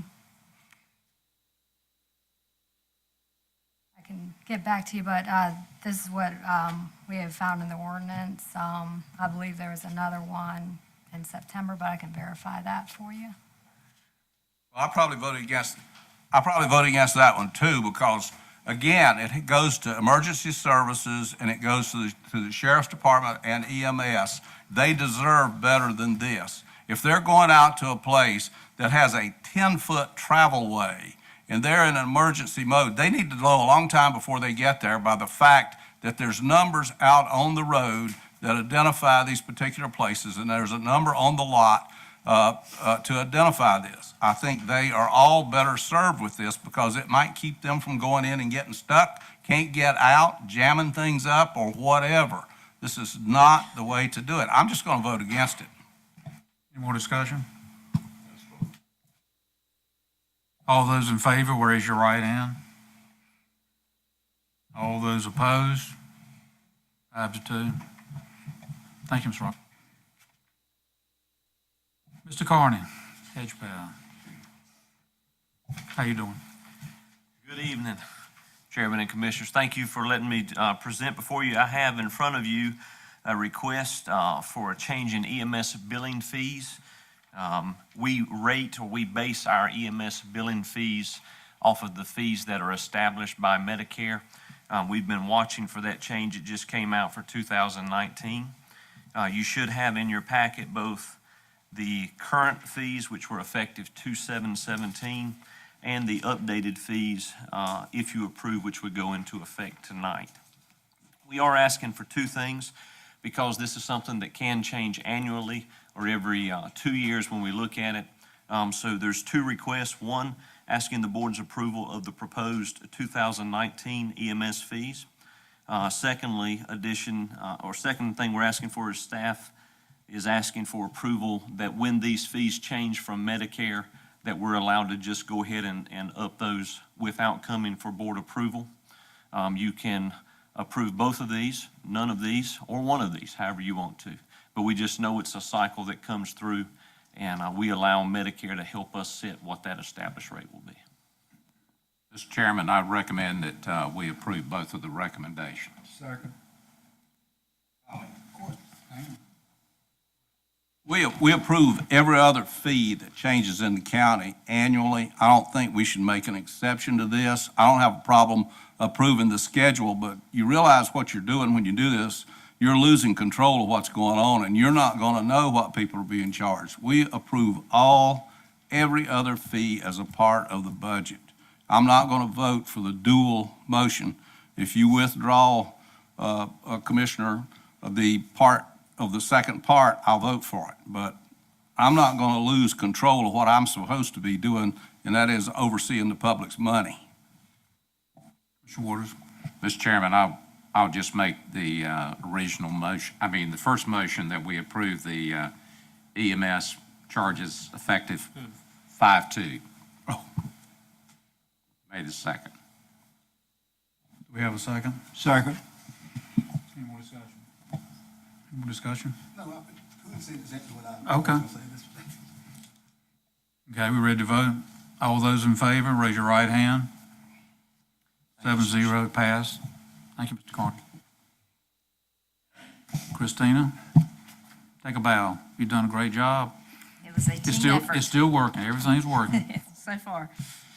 Breakers have not tripped. We're good. Night's not over. Good evening, Commissioners. I do have two items on the agenda this evening, the first of which is dealing with the Beaufort County Water Department. If you recall, back in December of 2018, there was a discussion regarding the possibility of providing water service to the residents of the Swan Point Mobile Home Park that's owned by Mr. Robert Whitley. There were 4 options that the commissioners gave us that staff then met with Mr. Whitley, and Mr. Whitley said that he would like to proceed with the county paying for the engineering services, and then he would cover the cost of the construction to install the water line. We do not have a final number at this time because the engineering has to be done first so that we could get a hard number on the construction cost. But Mr. Whitley has expressed that he does intend to cover the cost for the materials and the installation of the water lines. So what I bring before you this evening is a proposal from McDavid and Associates to provide the engineering cost for that. Totals $23,030, and that is broken out into design, construction, as well as as-built preparation. Make a motion to approve. Is there a second? Second.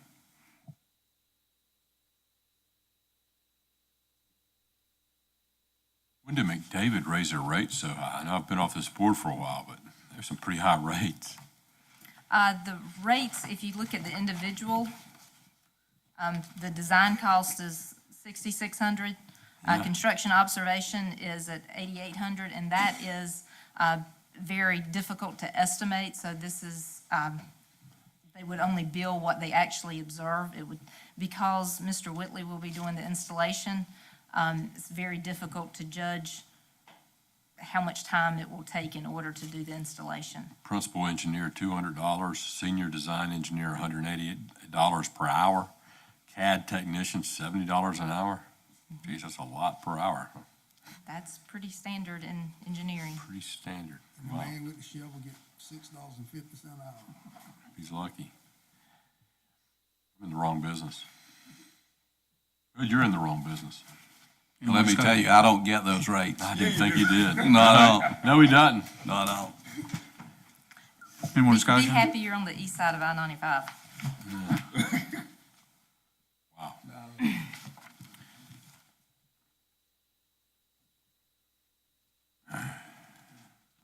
Are we ready to vote? All in favor, raise your right hand, please.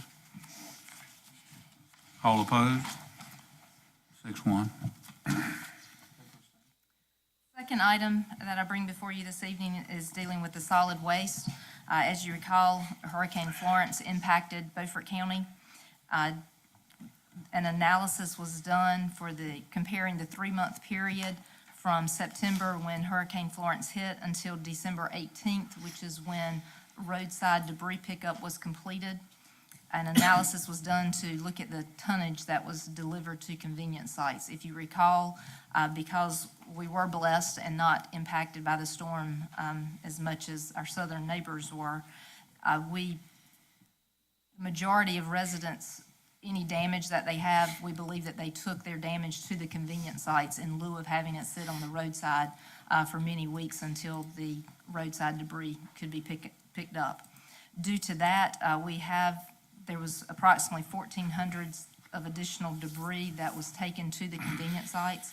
And as Kenton talked about today, we are under a contract with the Republic Services, a certain unit cost per tonnage. So basically what has happened is our tonnage has greatly exceeded what we had originally budgeted last year, because again, you do not budget for storm events. So what comes before you this evening is a budget amendment to cover the cost of what we believe additional tonnage that was due to the hurricane, and also, just as we have spoken in general terms many times, just the overall tonnage is increasing. People are throwing away more. So each year, we compare what we did last year, and we keep thinking that it'll level out, but tonnage is just continuing to increase, and we are obligated with Republic Services to pay that. So what I'm asking for is an additional $30,000 so that we will be able, so that the funds will be allocated so that we'll be able to pay the invoices that we receive from Republic. Motion to approve. Is there a second? Second. Commissioner Booth? I understand that this debris laid on the side of the street and they had to go somewhere. Now, is this $30,000 one-time ordeal? Because we're not picking up hurricane debris right now. Right. I mean, so this is a one-time deal. Yes, sir. This is to get us through June 30th so that we're able to pay the invoices that we receive to dispose. So you saw the spike, what month? I mean, you just saying tonnage, we're putting it on hurricane. September and October was the largest increase in the convenience sites. So once you pay, so this is it. Once we pay this one time $30,000. I'm predicting that this will take us through June 30th, based upon what we have spent in previous months since July of this fiscal year, because we work in fiscal years, so from July to June. So based upon what we have spent and what we are anticipating that we will spend, it should get us through the end of June. Yes, sir. So it's possible you could come back before June. Well, it's always possible. That's what I thought. Thank you. Commissioner Waters? I had a telephone call after Florence, and they were complaining with one of the convenience sites had locked up at 5 o'clock. They were full. And I said, well, they locked up at 5 o'clock. I said, was that your first trip? He said, no, I'd already taken 5 loads. Now, he didn't tell me, but knowing the individual, it was probably a construction with dual tires on it. Is there any way that we can push that stuff to a site like Shavender has a place outside of Pantigga? If it's got to be chipped, it looks like it would make more sense for us to turn those away and say you've got to go, another 5 miles and dump it at that site where it's going to be chipped. It's possible. Honestly, it's a judgment call that all of the staff working together, we are try to make the best decision. But when you operate sites like that, they're called temporary debris sites, and they have to be permitted by Department of Environmental Quality. And when you have those sites permitted by the Department of Environmental Quality, there's certain factors and characteristics that they have to have, such as they have to be out of a flood zone, they have to be fenced in, there has to be gravel. So there's a lot of preparation that has to be done ahead of time.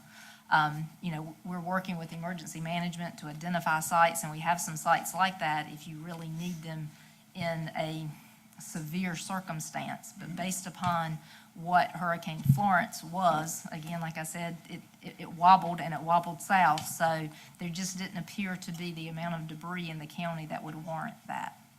One of the things that I saw is it was not really after the storm, 2 days before Florence hit. On Beach Ridge Road, the one at Pantigga, people were lining up, and I asked somebody, I said, you appeared that you're throwing away some stuff before the storm. I said, oh yeah, no one had to pick it up but one time, so I went ahead and picked it up and put it on the trailer. That, and honestly, I say honestly, the story I was told from some site attendants is people came up and said, yeah, I had to clean my garage out so I could pull my car in it. Yeah. So there was we have quite a bit of waste ahead of storms, and then obviously a lot of waste after the storms. Before I cut this button off, I want to tell you, this is nice. You did an excellent job. Thank you very much. Again, it was not me, it was a team. So I was concerned a couple times when I came here with the color and some things, but the final product, you and the others did a super job. So thank you. Mr. Alligood? Thank you, Mr. Chairman. Just a couple of comments regarding this. The methodology that we used when we went to request reimbursement from FEMA on this was we looked at what the tonnage was during the hurricane period. And then we looked at last year, because we didn't have a hurricane last year. We looked at that same time period. So our methodology was, if you look at both of those, the delta is what was associated with the hurricane. We submitted that to FEMA. FEMA denied that. We reached out to Norma Houston, who is with the UNC School of Government. She's an attorney with them who is a subject matter expert with FEMA. She reached out to Andy Ennis, who works with the Department of Public Safety. And the email that we got back from Andy was that this method that the counties used to show the delta at their convenience site and attribute that to the storm is a method that FEMA has accepted many times since I've been here. So we are continuing to pursue that. And Ms. Houston has made a pretty strong legal argument, quoting the statutes back to FEMA. Mr. Ennis is going from the perspective of, you've done this before, let us show you where you've done it before. So we are hoping that 120 that was related to the storm that they denied will be approved. We will continue to follow that process and appeal it formally if we need to, but we got a lot of folks helping us at the state level to try to make sure that happens. We have in the past done, and I don't have a problem with the way we handled this because you didn't have that much debris, but we've got one site that's approved as a chip site now, White Post. I mean, you could haul stuff during a hurricane there. We could direct people there. And in the past, if you're in a real emergency situation, like you're hit with this thing like we've been hit before, they will grant you the permit just about anywhere you want to put it. We took about 2 city blocks in Aurora. It's been 8 or 9 years ago, and we stacked the stuff 25 feet high, I think, because there was everything in the world on those 2 city blocks until we could move it out and get the contractor in there to do his thing. So, and it's not hard when you're hit with a hurricane to get the kind of approval that you're talking about if the eye comes through here, you really hit hard. But still, there's no reason that even in a minor hurricane, we can't direct people to White Post. And one of the things for the commissioners as well as the public to understand is during these storm events, when the Emergency Operations Center is activated, the telephones are going nonstop in communication with the state and with DEQ, and had numerous conversations with people about opening the temporary site. So if we had been more severely impacted, we would have been able to pull those triggers very quickly. Also, as Mr. Alligood said, we had direct contact with Andy Ennis with Department of Emergency Management again, so they give us guidance, and that's what we try to follow during those storm events. Is there a motion on the floor? Second. Ready to vote? All those in favor, raise your right hand. All those opposed? 7-0.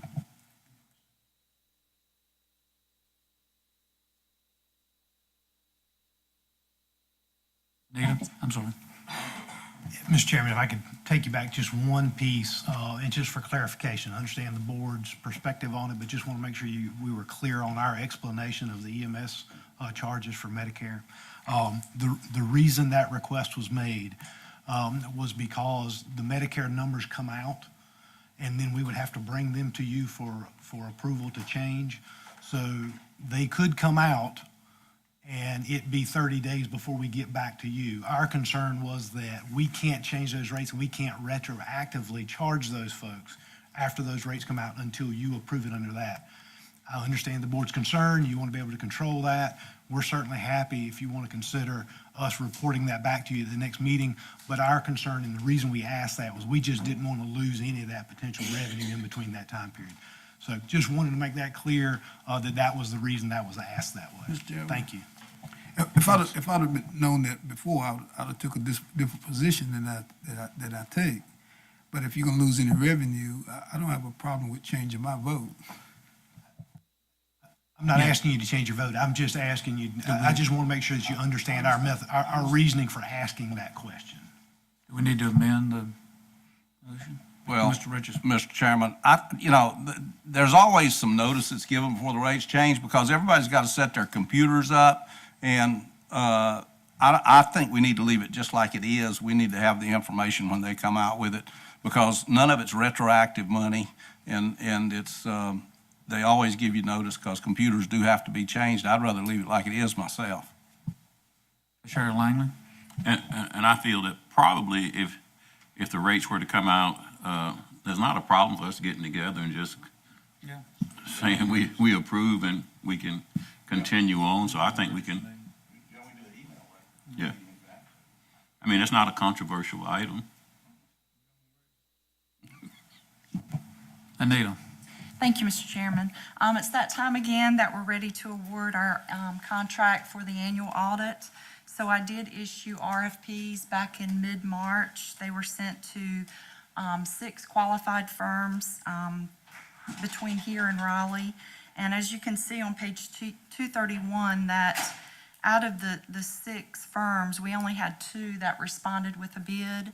And Thompson, Price, Scott, and Adams and Company, they are the low bidder at $53,750.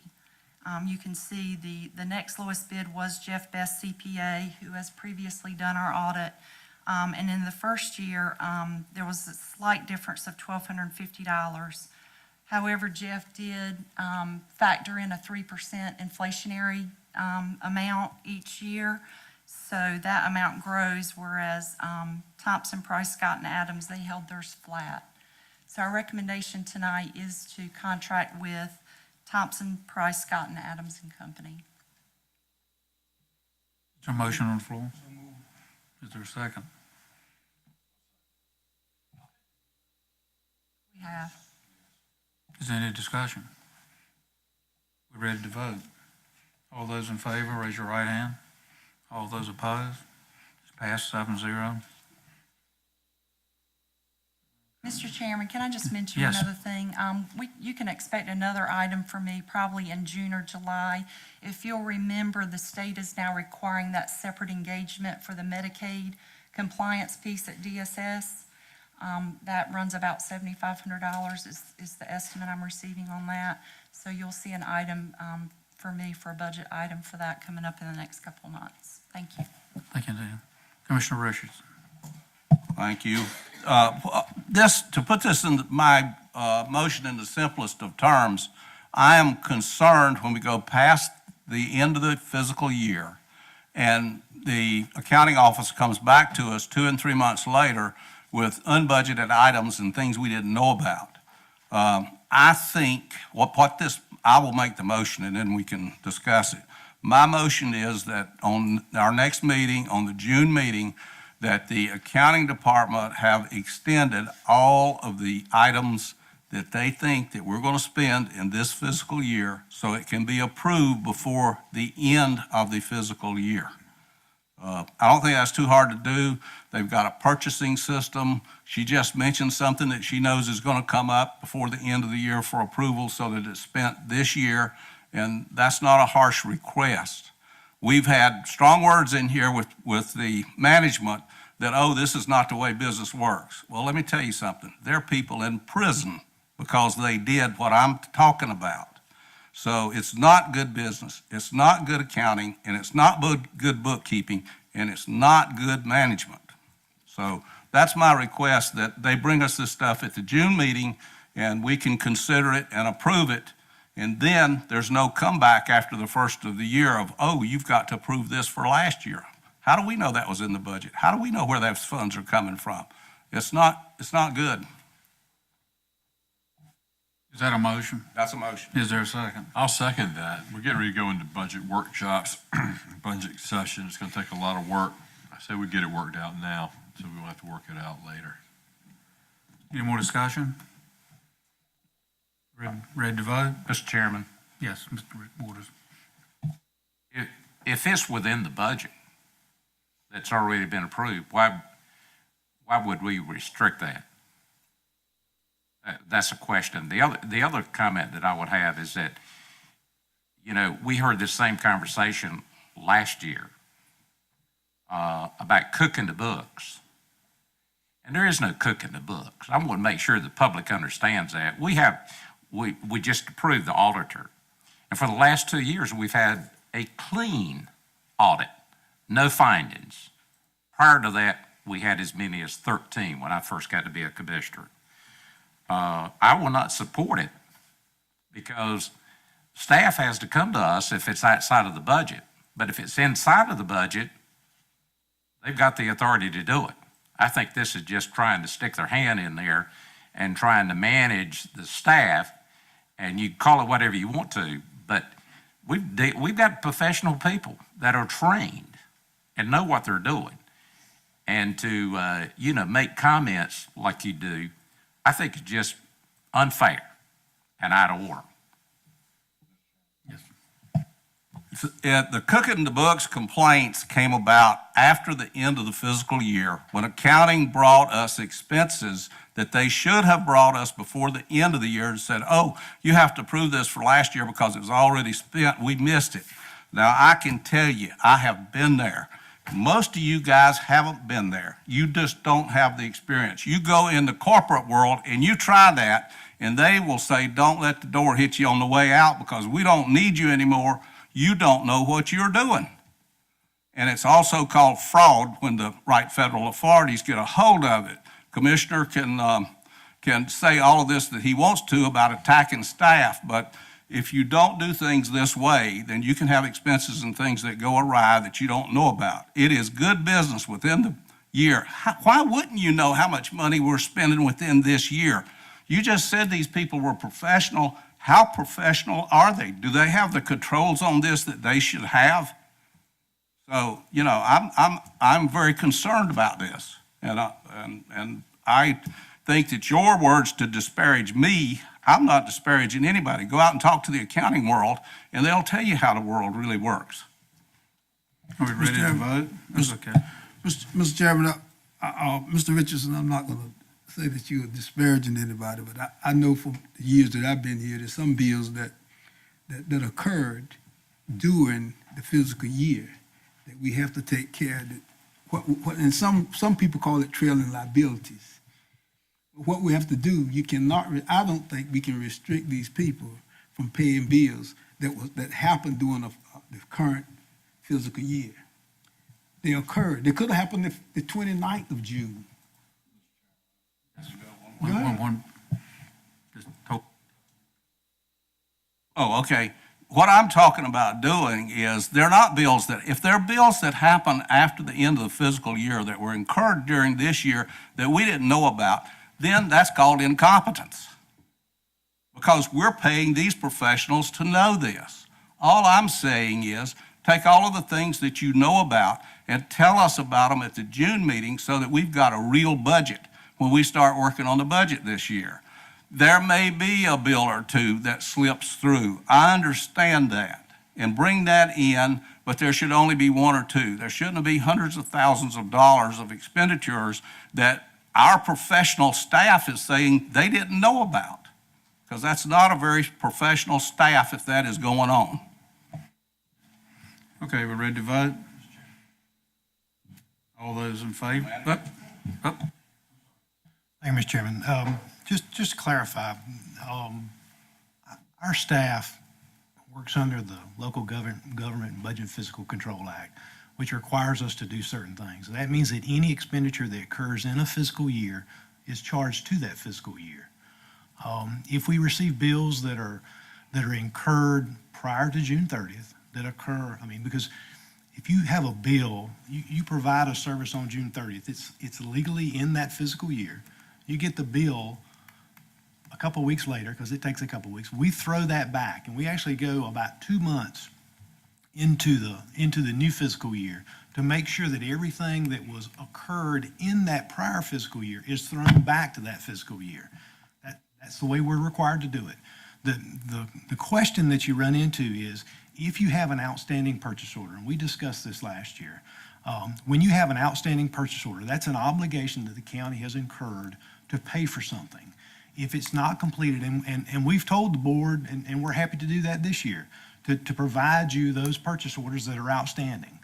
The question happens is when you have a purchase order that doesn't get fulfilled or completed, and we have to come back to you and close that out.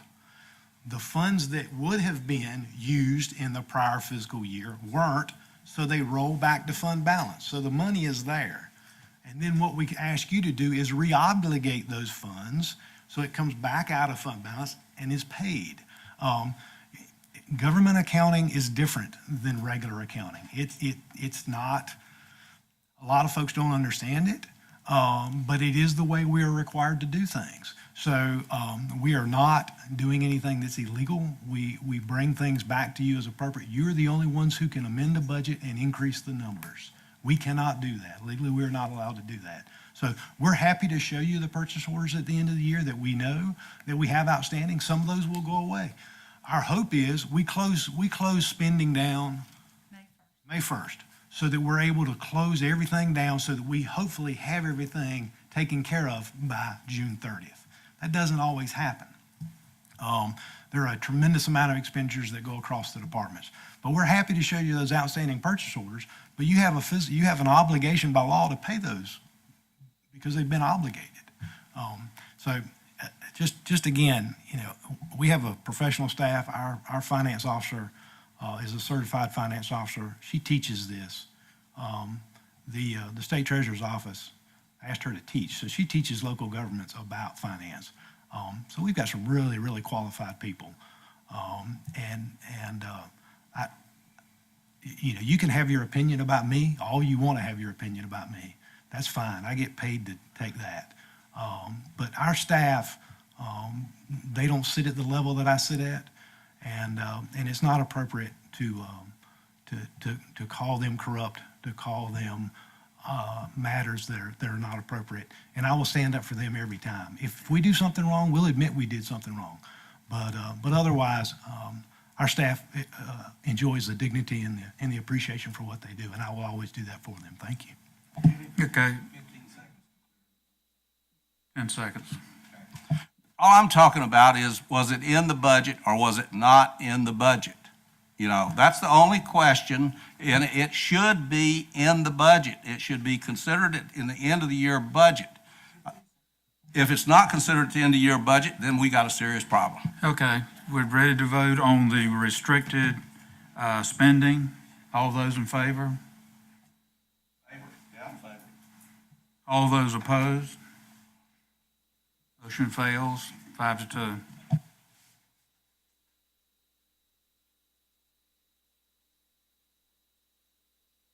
I'm sorry. Budget workshop, I want to be sure that the budget workshops are filmed. I make a motion that we film the budget workshops. I'll second that. I guess I need to use my button, shouldn't I? Button. I make a motion that we film the budget workshops and put them online. I second that in the interest of transparency. Discussion.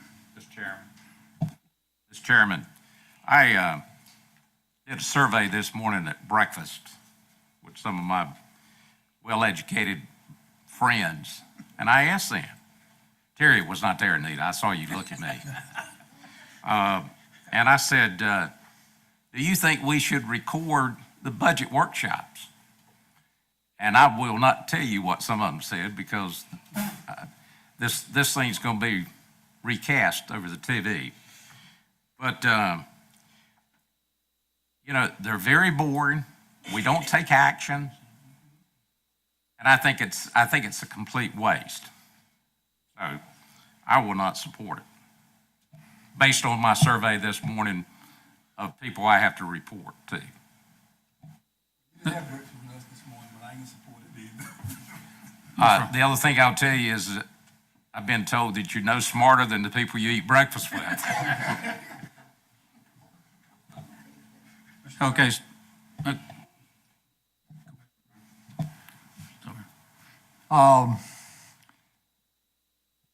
I found out over the past 5 years how important it is to the people of Beaufort County to watch this particular meeting. They enjoy it. They get filled in on what's happening in the county. But for the life of me, I can't understand why anybody wants to watch a budget shop. So I'm not going to support that motion. Thank you. Commissioner Deathridge. Commissioner Waters, your scientific poll conducted at breakfast notwithstanding, I do think the most important thing we do up here, even outside of oversight and policy, is spending the county's money. And in our budget workshops, we allocate mathematically how much is being spent, and we allocate where it's going to. That's the nitty-gritty of governing. I think it should be filmed. I think the public has a right to see it whether they want to watch it or not. It's not that much money. We spend a tremendous amount of money in this county. Ponying up a few $100s, maybe $1,000, $1,500 to broadcast all of the budget workshops is money well spent for the sake of transparency in Beaufort County. And I wish you would reconsider what you learned in your scientific polling data down in Belhaven, eating breakfast. Okay, it's time to vote on the filming the 2019 budget workshop. All those in favor, please raise your right hand. All those opposed? 5-2, it fails. Resolution, let's see, where we're at. No, we're up here at the sheriff. Okay, go ahead.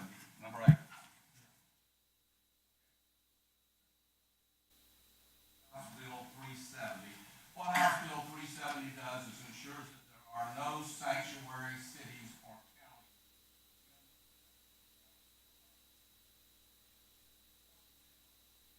Actually, it has some teeth in it. imposes fines on public officials who don't do their job in screening prisoners to see whether they are illegal or whether they are legal. So that's my motion. Second. What was that? Second. Yeah, Excuse okay. me. Discussion? Okay, I'm not going to vote for it. And my reason being is that the facility that we have right now does not need any more problems. And let me back up first. First of all, every offender that goes into the jail, unless things have changed drastically at the sheriff's department, they're checked if they're wanted anywhere. And I don't think that has changed a lot. But to begin to detain illegals in a facility that may be closed at any time, I just don't think is a very, very good idea. If our facilities was different, I would have a different attitude. But because of the current condition of that detention center, I just cannot see doing that. While I understand exactly what Commissioner Richardson is saying, I'm just saying we're not in a position to do it. Thank you. Commissioner Langley, I agree with you, but the question that I'm going to ask Commissioner Richardson, we might get one of those illegals he called that have a stroke before they can come get him. Who can pay for it then? Well, we can all come up with excuses for having sanctuary cities and counties, and I guess that's what you guys are doing. But you need to think about it this way if you want to put what ifs out there. What about that guy that murdered somebody and we've got him? What you're saying is turn him loose and turn all the criminals loose that we get in there. Don't do any screens for them. That's what sanctuary cities and counties do. And I'm trying to put a stop to that. I want the criminals arrested and held for ICE. Mr. Lang. And Commissioner Richardson, you failed to hear everything I said. I said that law enforcement always check for criminal records on offenders before they place them in jail. So certainly if someone is wanted for a crime, I am confident that they will be arrested for whatever crime they have committed wherever. And certainly if it's someone who is in this country illegally and it is a known fact, I am sure they will be incarcerated. But at the same token, what I'm saying to you is we're not in a position to hold a lot of folk. And I think if you really push this issue, you're going to find out that you're going to run up a tally that you don't want to pay. Commissioner Destridge. Maybe I'm reading this wrong, or listening to it wrong, or understanding it wrong, but I thought the whole idea was to detain them so that ICE could pick them up quickly and remove them from our county. I don't think this is intended to put extra prisoners in our jail. It's just intended to show a predilection towards the governing of our nation, and that is a nation of laws, and that our laws should be followed. And one law is, like you said, Commissioner Langley, is that they check to see if they're wanted. If they're wanted, they should be held. In some parts of the country, those people are put on the streets immediately. And in fact, ICE is warned, those people are warned that ICE is coming to get them and to get on. So it's a situation where I think we're trying to say we're not going to be like that in North Carolina. We want all of our elected sheriffs to follow the law implicitly.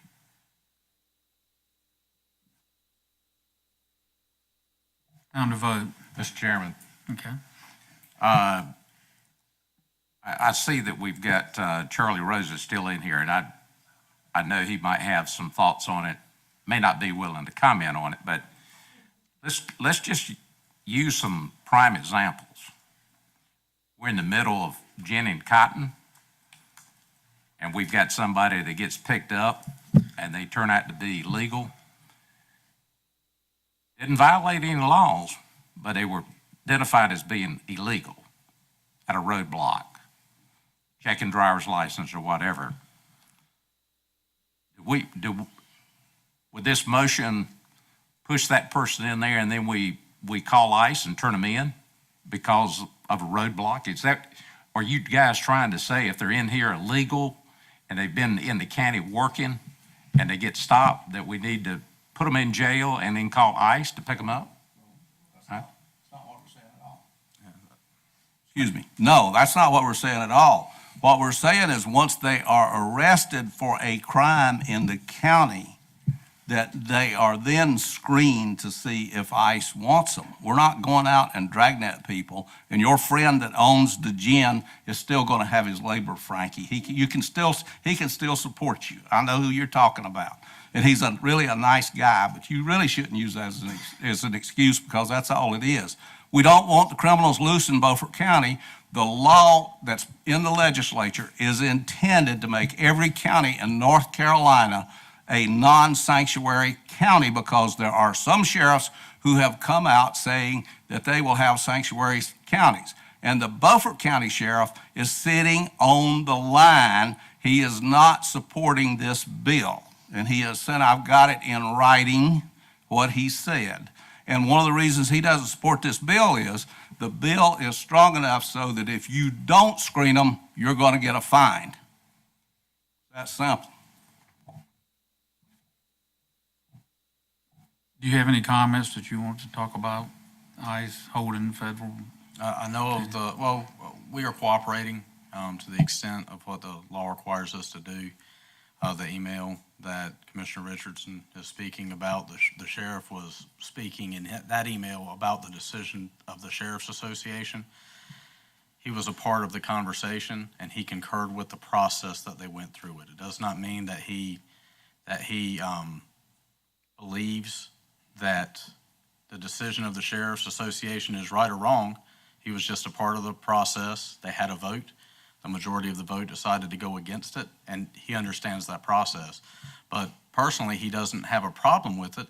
Obviously, he doesn't, because we're already complying with what the law would tell us that we had to do anyway. So that's my comment on that.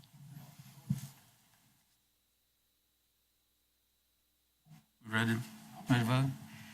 Okay, all those supporting the resolution, House Bill 370, raise your right hand. All those opposed? 4-3, it fails.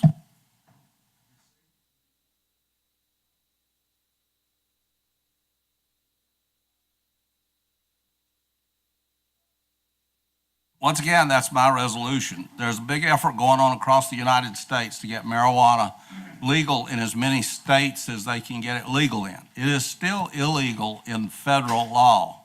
And quite frankly, I don't think Donald Trump will ever sign a bill that makes it legal in federal law. North Carolina is like all other states. These things keep moving. There's a lot of money behind it. There's not a day that goes by that I don't get at least 5 messages on my email that says, become a cannabis millionaire. Become a marijuana millionaire. Buy these penny stocks now, because they're going to go through the ceiling when people start using this. All of the experts say that cannabis ruins young brains. It's proven, medically proven. Go to the literature and read it. Up to the age in men of about 27 and women until the age of about 25. It's horrible for brains. We need to get the jump on the scourge of illegal narcotics, because one of the things that's going on is they're putting cocaine and heroin in marijuana so they can get people addicted to that too while they're smoking it. So this is something that we don't need in this country. We need to clamp down on it. I know everybody's laughed at the junkie that's running around half stoned, but what we're finding out now is he's the mental case. He's where we're having to spend a lot of money to straighten him out mentally, and he may be 55 and 60 years old. It's time to take a stand to put a stop to this scourge and let the people that want to smoke the stuff go to Colorado and Oregon and all those other places where they use it. So my motion is that we go on record that we are against the legalization of marijuana. Vice Chair Langley. Second, excuse me. Okay, thank you. Okay, and I just need a point of clarification from Commissioner Richardson. You're talking about recreational use of marijuana. Well, yes, but the medical use of marijuana has been pretty well disproven too, because you can get all of those chemicals in various prescriptions and extract forms. You don't have to actually smoke the weed in the leaf itself. So I'm talking about getting rid of all of it.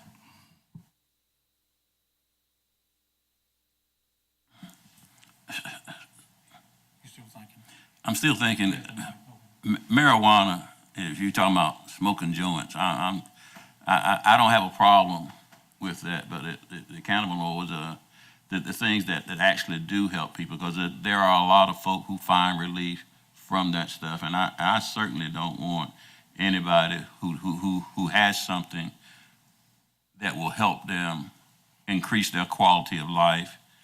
I will never vote against that, but just recreational smoking, yes, I have a problem with it. I do.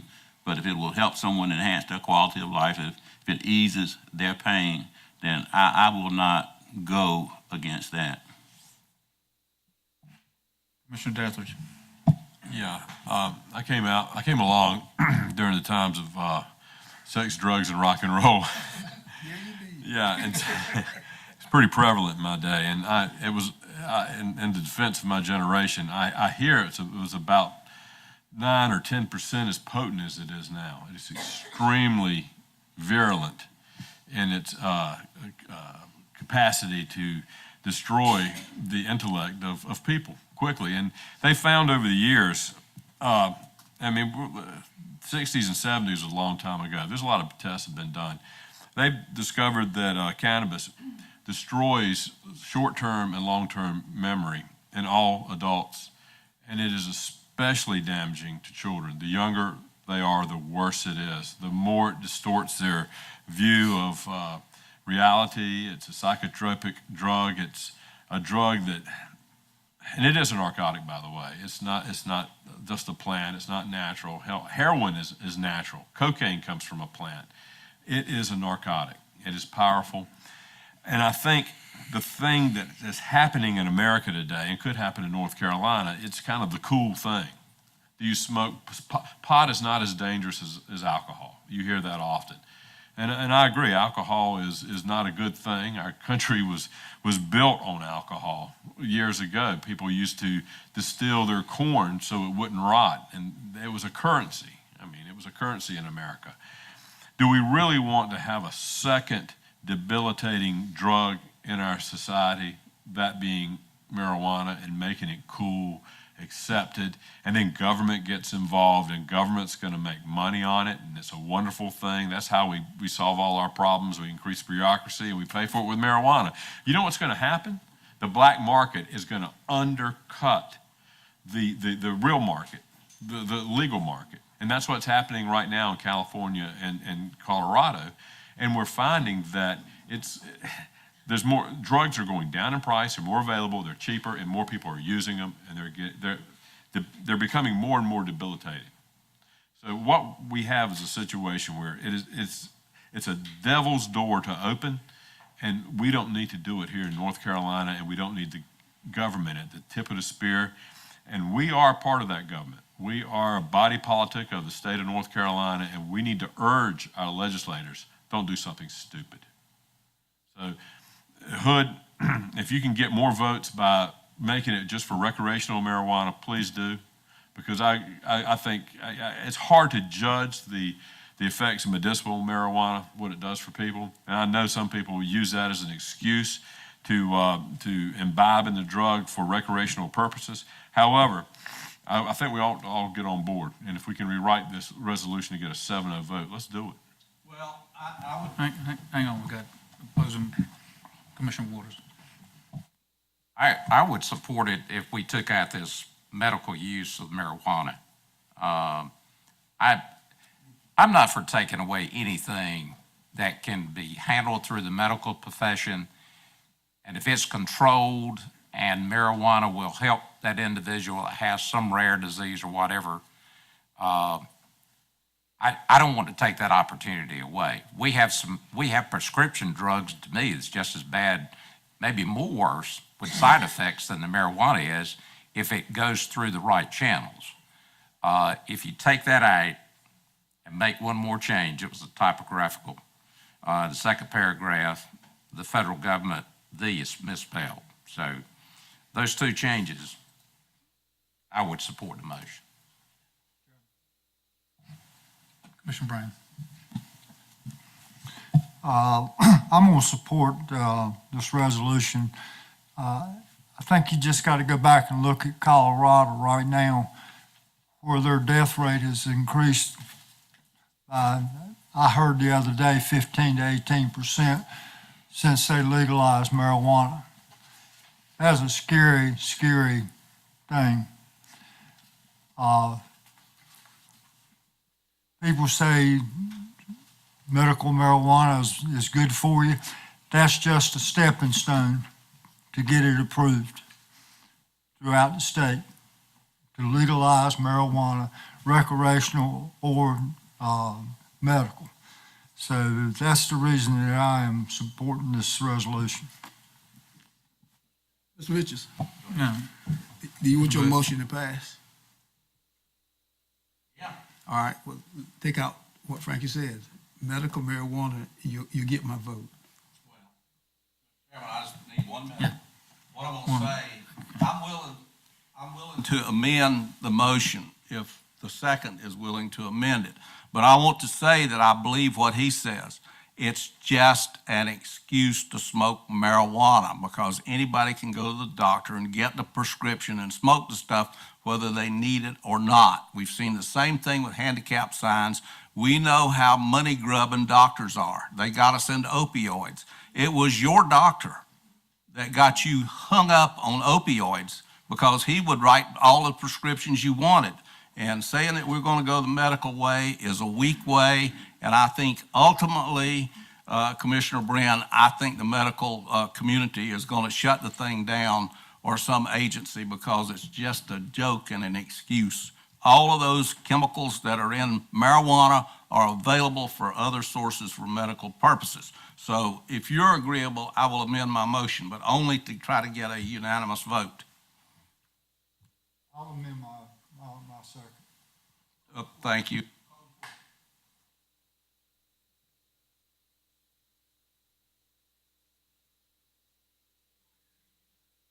Yeah, well,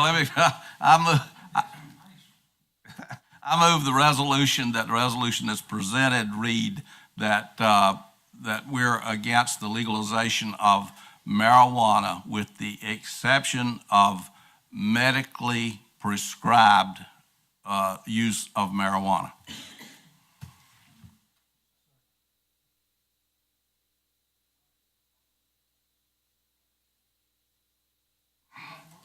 Oh, okay. We need to send that to all of our legislators.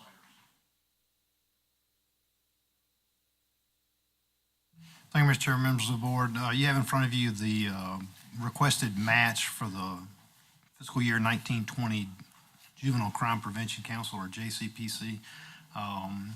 That number, again, this year, as it has been for about the last 10 years, coming from the state is $152,389. It does require a 10% local match in the amount of $15,239. You have historically approved the local 10% match prior to the budget. You had your meeting this morning with JCPC and they went through their programs. So we would recommend that you approve the JCPC funding in the amount of $15,239 for the fiscal year 1920 Motion to approve. budget.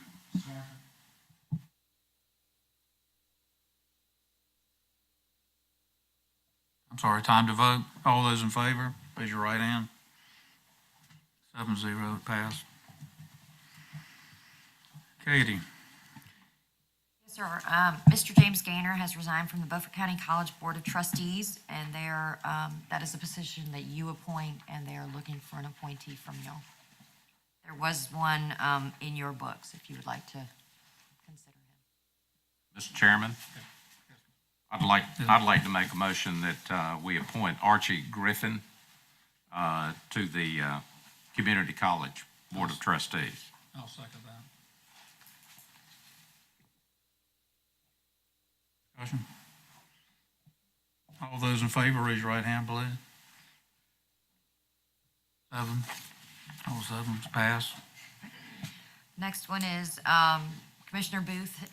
Commissioner Booth's term is ending, is coming to an end at the Mideast Regional Housing Authority and will expire on June 30th.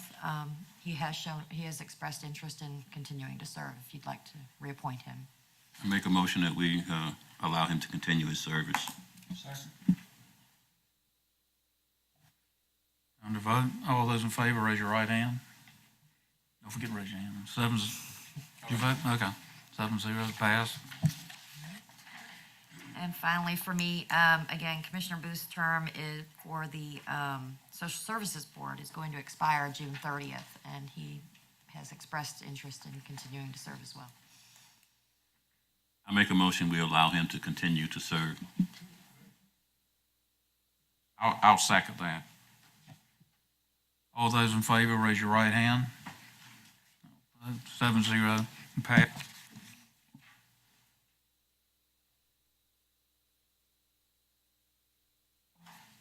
This is concerning the two pieces of property. Actually, it's one piece of property with two houses on it.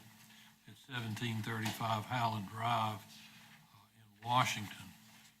Just to give you a little background on this, this was the property that Higher Heights occupied. They have deeded it back to the county. The county now owns it. It's been released from the stipulation that we put on it originally when we conveyed it to Higher Heights. So they're out of business. The property is sitting there, two houses. It's 2.3 acres. I'm sorry, 2.83 acres on Highland Drive. The thing that happened here, and this is, I guess, just a point for discussion. We had an offer made for $1,000 to buy that property just out of the blue because it went on to because we own it now, and it's on that list. This was not property that has been recently foreclosed. Basically, taxes were paid on it. We then had an upset bid. It went from $1,000 to $5,000. So we were holding a deposit for a $5,000 bid. Has not been advertised yet in the newspaper. We just received an offer of $10,001. Mr. Shepard, I know him, and I'm sure he's going to fix it up and rent it out. But there's two houses on there. So the question is, and you understand it once you say, well, okay, we'll sell it, and I have his $500 deposit right here. Once you do that, it's gone. That's all we have anything to do with it. We're just out. Somebody else is going to pay taxes on it. Right now, we're not getting any tax off of it because we own it. Same old story. If we put this in the paper, we're going to put it in the paper this week, probably about Wednesday. If you approve this $10,001 thing, then my guess is, well, I don't know. I'll be guessing. It could stop right there, or we could have somebody else come along. Remember, if you're buying two houses and almost 3 acres of land, even if it's on Highland Drive, then that's a pretty good deal for somebody, a very good deal for somebody. So now the other question is, if you don't do it this way, then what are you going to do? And that's why I say it's a point of discussion.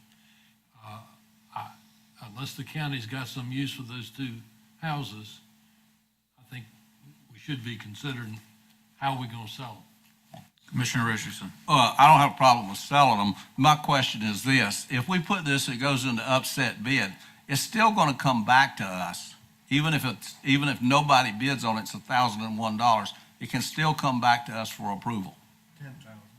$10,001. You would approve it tonight The only way that it'll come back to you is if a guy reneges on his bid and loses, let's say he would lose his $500 deposit.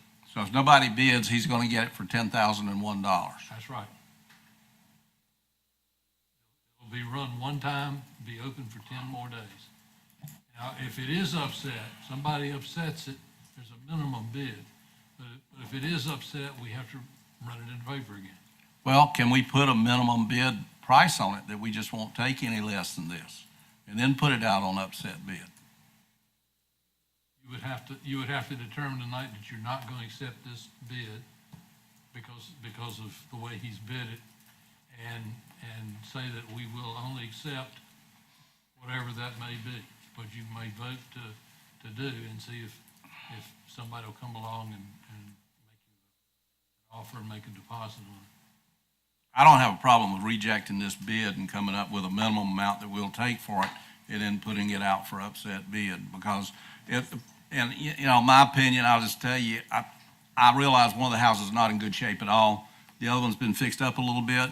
The property, I would say, in order to move it at a distressed sale would be $30,000, but I'm certainly open to hear from other commissioners. Commissioner Waters?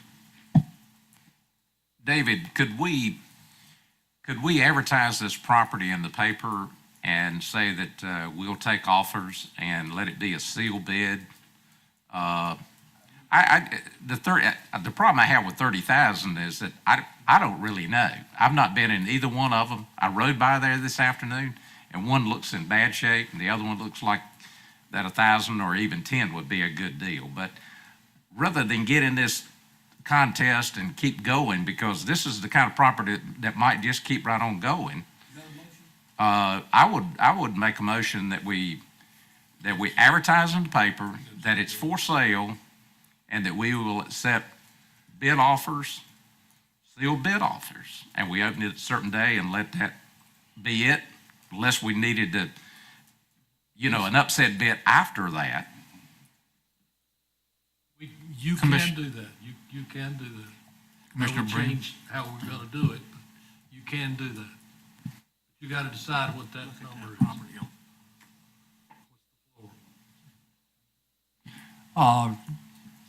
David, and the commissioners that are talking about this, if we do it on a sealed bid, what's the chances of the high bid being $1,500? Yeah. Well, I think you could reserve the right to reject any and all bids. There's no problem. But Mr. Shepherd's offered $10,001. He's made the deposit already. Spend some money on it too. You know what the tax value is? That's, Yeah, 191,000. that sounds probably ballpark. good God, I already knocked the vote us out if we take $10,000 with it. You want to say Steve? If it's valued at 100, how much? 191,506. If we take $10,000 for the tax value with that, all 7 of us ought to be voted out of office. All 7 of us. Yeah, yeah. I reject the 10,000. I make a motion we don't accept the $10,000 offer.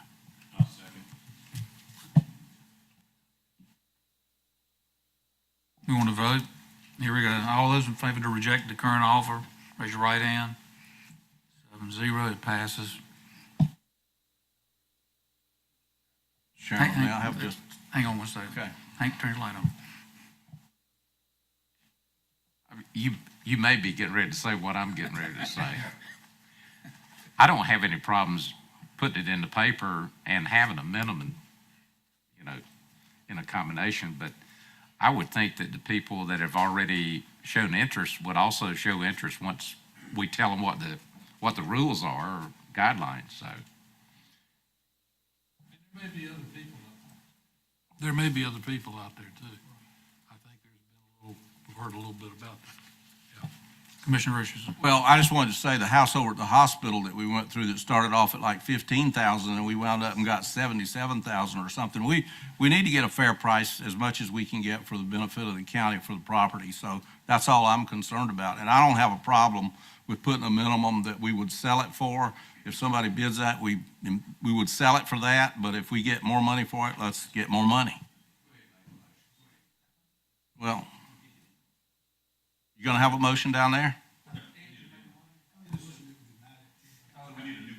We need a new motion. Well, I move that the property is not in that good a shape, that we put a price on it of a minimum of $35,000 and that we bid, if somebody wants to bid more than that, that's fine. We'll sell it for that.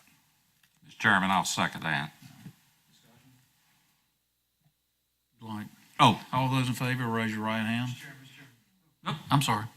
We just need to be clear on the process. Are you saying advertise it and put it at a minimum with a sealed bid? Is that what you're saying you want to do? I would put it at 35 and use the upset bid process. We just won't take less than this, but it's the upset bid process. You might run it up to 75 or 80 before it's over with. So just to be clear, my understanding on, there's three ways you can get rid of property. You can do a negotiated offer and upset bid. You can do an auction, or you can do a sealed bid. So We can't do what you're talking about, what we're talking about. right. So for you to, you would have to have somebody say, "I'll give you 35 for it." That's the negotiated piece. Then you do the upset. What you could do is say, "We will advertise it as something that we are accepting bids on. The minimum floor is 35,000. We'll accept sealed bids on this date at this time." I don't have a problem with that. That solves the problem. 35,001 would buy it. It would. That's right. Right, that's fine. But we just want to be clear on what you want us to do. Yeah, if that satisfies the statute, I'm fine with it. 35,000 minimum, 35,001 minimum, seal bid, take best offer. I thought we already had. All right, it's time to vote. All those in favor, raise your right hand. 7-0, it passed.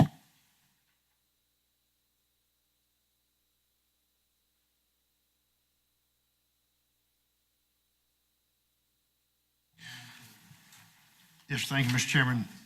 Thank you, Mr. Chairman, members of the board. Just to give you an update on where we are with the jail locking system project. Christina's going to help me with the back end of that. But just as you know, on April 15th, we scheduled an opening for proposals. We did not receive any proposals at that time. We re-advertised after a couple of changes. And on April the 25th, we re-advertised and received one bid. That bid was from Montgomery Technology Systems. They did take an exception in their bid. They took an exception on the sliding doors. So it did not cover every bit of that. There was a scoping meeting that was held with them on May the 1st, in which staff went through the entire bid with them, went through each individual door with them. They actually went over and looked at it again. It is my understanding that the result of that meeting was they were going to come back and send a couple of technicians to look at those sliders because they did take that as an exception in their bid. And I think Christina is going to close that out with where all that stands now.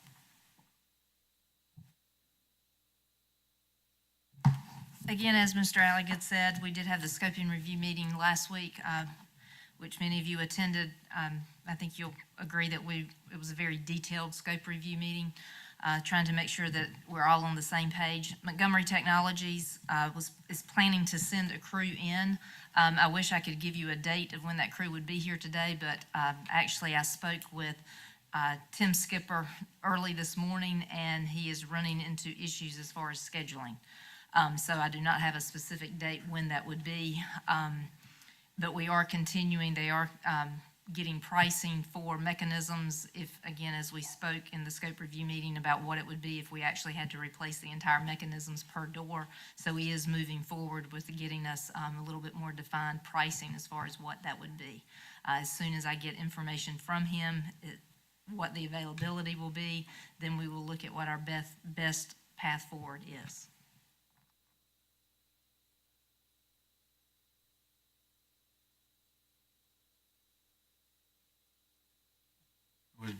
Do you think we'll be ready to go by our June meeting? hope so. Because that's what we talked about in the scoping meeting. Yes, sir, I We'd be ready understand. by the Again, June I meeting. just spoke with him today, and he was telling me about difficulty in scheduling, getting someone here within the next 3 weeks. So I'm not 100% I sure. don't want to remind you, time is money with those prisoners being out of county. I understand. Now, But, having said again, that, I'm bound by what he tells me and what he's able to provide. I can't go and pick up his technicians and bring them here. exactly. Do you have any understanding how much more it could cost? Because at this point, There have been some numbers that have been thrown around. I talked with Tim about that today, and he is very hesitant to give me a number. He was hoping, I asked him to have a number so that I would be able to present it to you this evening. I received an email from him about 3 saying that that wasn't going to be possible. So I do not have a number. He's given me a little bit, but the $500,000 that has been thrown around, he says that he's thinking that it would be less than that. So again, I just do not have the information that you want me to have, and I apologize, but again, I'm dependent upon the information given to me. Okay. But again, that would be the maximum number. Right now, we're hoping that it would be less than that. I was hoping it'd be less than 400,000. The original I bill would was be happy with less than was 100,000. 320, wasn't it? Yeah, that's what I'm Yes, thinking. sir. And that's Yes, sir. without the slides. Yes, sir. You're just You talking didn't about want a few extra doors at I this believe point. it's 18 additional doors, Yeah. sliders. Any more discussion? Oh, that's me. The manager to give us, what does green mean?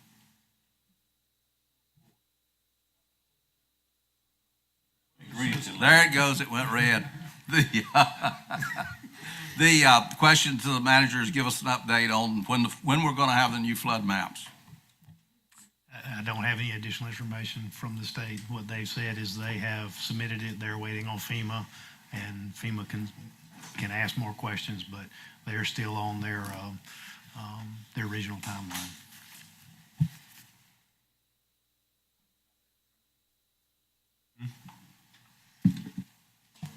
Vice Chairman Langley. Okay, it's my time again to talk about the bond referendum in our new facility. And I think it was Commissioner Richardson said, or it might have been Commissioner Waters that said that they did not want to be in a lawsuit, but I think it's too late for that. I think there are lawsuits already out there, and I just think it's just a matter of time before we get served. And one of the problems that I think that we will find for ourselves is if what I'm thinking is true, is that if the lawsuit is in fact filed and we get served, is when we come before a judge, I think our only way of escape will be that if we are actually doing something positive to rectify what's wrong in that facility over there, and I am sure that a lawsuit will not be talking about the doors in the facility. So my thought this evening is, and I'll ask Lieutenant Bryan and the chief to come to the podium if that's okay.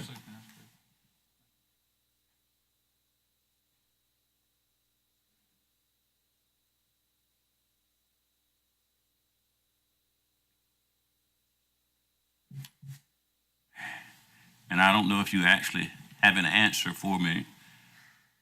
Do you know of any new suits filed against the county? I can answer that. Vice Chair, yes, sir. I have been served with paperwork from the federal court in regard to the indigency status of the inmate filing the new suit. How about stepping closer to the mic? So the federal court has sent information to me to verify the indigency status of the inmate. He's filing as a broke inmate, and we have to show verification that he has had no money on his account. When that paperwork comes to me, it has a file number for the lawsuit. So it is in its very preliminary stages, but it has been filed. And so my next question is, but it's been filed, but you do not know what the grievances are? It would not tell you that? That's correct. Yes, sir. All it has is the file number, it has his name, and it has our names. All of you and mine. That's why I was going to say, who is our? Usins.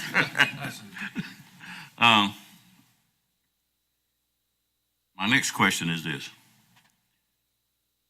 How much of the facility is actually open right now? We have 3 pods that are closed down. And that translates into how many inmates being kept in other places? Approximately 30 to 40 per month on average. And that is how much per day? We've spent between housing off-site and different facilities are charging us different rates, and estimated transportation costs to date from January 8th, approximately $120,000. Okay. And when the sliders are going to be repaired in the facility, the pods that are being occupied now, will they continue to be occupied, or will those folk have to leave as well?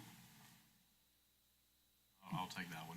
If tools that are giving off any sort of exhaust, or if there's dust or anything that's going to affect the air quality is going on with the construction, then we're not going to have inmates in the facility.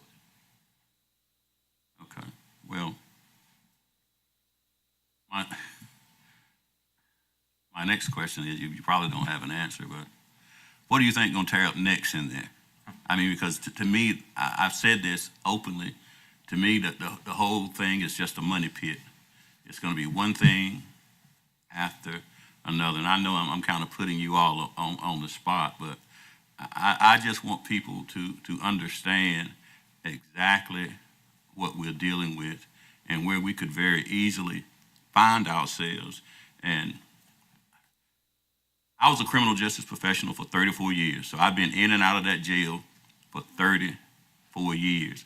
And I know from experience, because when I was a deputy in the early 80s, I worked in that facility, and that facility is not much better now than it was in 1982. And so it's only getting worse. And I'm just wanting to sound the alarm so that the general public, you need to talk about this thing, and let's not wait until this lawsuit that has been filed gets before the judge and he actually begins to listen to evidence, and then they tell us what we're going to do. We're going to have serious problems. A lot of people think that Commissioner Langley just simply wants a new facility. It's not what Commissioner Langley wants. It's what Commissioner Langley knows this county is in dire need of. And I'm not going to sit back on the seat of do nothing and fail to do anything. So that's why I'm going to constantly keep it out front. And I know I'm kind of roughing you guys in, but medically, what are your medical expenses right now? Do you know? Other than the big one. If I could circle back to answer your first question about what will break next. I see during this meeting particularly that the commissioners asked for expert advice to advise them on certain things. We saw 2 or 3 present earlier. We've had that as well. We have brought in the federal government, and they've done an assessment on our jail during my tenure here, and they presented a report in the form of a town hall meeting. And they've advised us on the justice system and the jail specifically. That information has been put out for public consumption. We've put state of the jail reports on our website. My concern for all of us is that we've all been put on notice about the failures of the jail constitutionally. So it's not just a mechanical failure that we are concerned about, that we are. There is not enough money to throw at that current facility to address the constitutional violations that are of major concern with these lawsuits. We can't spend our way out of that jail. So I've given the board some information that depending on some different options that you're looking at, and as well you should, that there are pros and cons to many of those options. So it's a risk analysis that you must take on each of those options. And my job as the jail expert is to provide you only with factual information that you seek to make this monumental decision. So medical costs, I believe that we're speaking about our particular expensive inmate, and I'd like to start that quick answer to your question by saying that that inmate was sent out of our facility for behavior. He was not sick. I couldn't house him in the current facility because I didn't have a space to house a non-cooperative inmate. And measures that we took in behavior modification that we tried to with our inmates failed. My only other option was to send him to safekeeping. Once there, he developed a medical emergency. And they are not required to call the sending facility to ask for permission to treat him or tell me about it ahead of time. So when I send an inmate to safekeeping, he may be treated in their hospital on campus, or if he needs to be sent out, then those bills have to come from UNC Chapel Hill. They go to Department of Corrections. They process them. They send them to their bill scrubbers in South Carolina. They scrub those bills. It goes back to Department of Corrections to finalize, to send us the invoice. That's why there's that lag time. Before that is my trigger to know that I've had an inmate with a medical event up there. We call the director of nursing for the health department that we partner with for inmate medical care calls Central Prison weekly for a status update. If those inmates are well enough to bring back, we bring them back as soon as we can. She does that weekly. I went to speak about this inmate well before all of this to try to do something with this inmate before we had another medical event. I only say all this to tell you that there are no measures that go untaken. None. To mitigate this. We can't ever control medical costs, just like we can't control our own medical costs. We don't know from year to year if we're going to be expensive that year. But I have come to you and said we need catastrophic medical coverage, and we've done that. We need a bill scrubber to help us pay the very minimum that we have to pay. And I stay on top of everything that I can stay on top of. No measures are untaken. I take my job as a steward of county money very seriously. I have great concerns where we are right now. And this is a time that we can make very good, sound, factual-based decisions.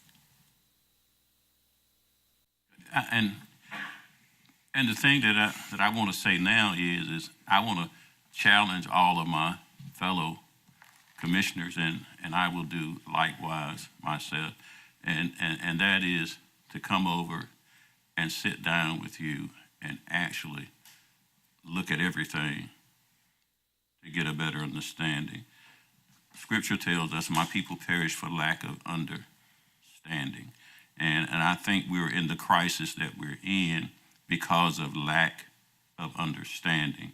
And so I feel, therefore, if people would gain the understanding that's needed in this particular situation, that we can find the right resolution. So thank you so much. Thank you. Yes, sir. I want to go for about a couple minutes on this. Y'all can sit down because I'm not going to ask you anything. I already know what you know. The situation in the jail is a gross situation of mismanagement on the part of the county commissioners, the sheriff, the district attorney, and to some extent judges. I just did the numbers. We've got 18 people sitting in jail that have been there from 6 months to more than 2 years. There is absolutely no excuse for this. without a trial date being set. This is unconscionable. The medical cost in the jail, if you cycle prisoners through the jail like we're supposed to, keeping them a month or two until they're tried and putting them back out, you don't need to even worry about medical costs because they go through there so fast, they're not going to sit down there and develop a medical cost. There's a lot of brain. All we need to solve our jail problem is some brains and some management, and it's on the part of the commissioners, the cooperation of the commissioners, the district attorney, the jail staff, the judges, and the lawyers that are dragging out these cases and the games that are being played to get convictions by torturing and holding prisoners hostage until they squeal. Now, let's all wake up and get real about what's really going on here. You build a bigger jail, and you've just made a bigger problem. They're going to be able to hold more people longer. He had about 5 minutes. No, why am I not entitled to the same consideration that everybody else gets? You're shutting me down. You're shutting me down. Yes. Mr. Brand, go ahead. Commissioner Brown. What a lot of people don't understand is that we have a jail. It's not a prison. It's a jail. It's a holding facility until you get a court date. Once you get a court date, you should get out of jail. Now, if the people of Beaufort County want a new jail, then put it on a referendum and let the people of Beaufort County know exactly what it's going to cost and how much the taxes are going to be raised. And if the people of Beaufort County want a new facility, then I will support it. But they got to know exactly what they're getting into when they agree to build this new facility. Mr. Commissioner Booth. Well, first of all, I want to tell Commissioner Langley, I will not accept his challenge. Last time I went in our jail, I got sick, and I wasn't an inmate. I was just passing through. And the second thing I want to say is, Charlie and the young lady, I commend y'all for the job you do and the junk you have to do it in. And I knew Lieutenant Brand. My office used to be in her jail.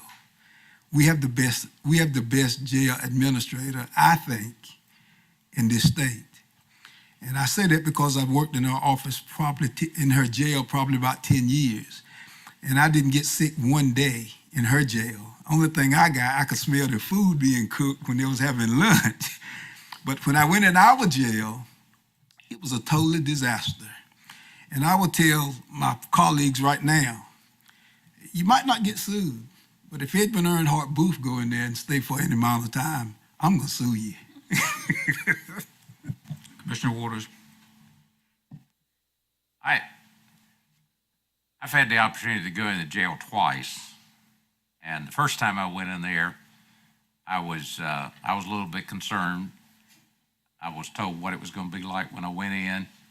I went in there with our representative now that's in Raleigh, Keith Kidwell, and I went in at the same time. Both of us were impressed. It was not as bad as we had been told it would be.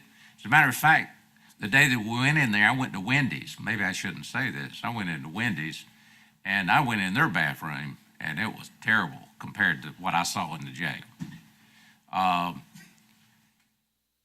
The second time I went in there was when we were discussing about the doors and what needed to be done.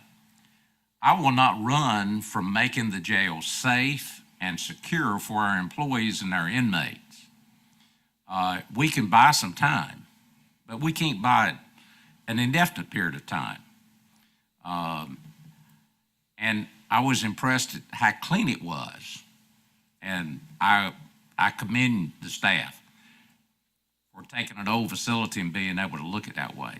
But I will not run from making a decision to spend money in that jail to make sure that we comply and We're up to date. And I'll also go on to say that when I ran, I was opposed to building the jail in Chakawinity. I'm still opposed to building the jail in Chakawinity. Somebody's got to convince me that that's the best thing, because I had a call this past week from some people back in Lieutenant's territory that's related to the sheriff down there. There's ways to skin the cat, but that was not aimed at you. But I look at the jail just like in a, yeah. Are you sure? I mean, I realized just as soon as I got it out that she was looking right up here. If once you put somebody in a car and you got to transport them to Chakawinity or Dare County or whatever, that's very expensive, even if you were to take them to the Dr. Pepper plant here in Washington. I'm convinced that long-term, we need to be looking at doing something on a regional basis with some of the other surrounding counties that are very much like us with less population. Is one option. If we're going to transport inmates, it's going to take somebody to convince me that we can't do something on the land that we have right behind the courthouse. We've got plenty of room to do something there. And all this is long-term. This is not something that's going to happen pretty quick, because we've already seen what it takes just to get somebody in here. The problem we're running into is just like we put the request out, didn't have any bidders. Then we put it out the second time, and we only had one. I mean, we're getting down to the point that it's getting harder and harder to find people to come in and do the things that it takes. And we're very fortunate that this company that's done it in 2,500 facilities nationwide is willing to come in here and help us. I support doing the referendum and letting the people vote on it and letting them have a say in it. But we can buy some time, but we can't buy it from now until eternity. Thank you.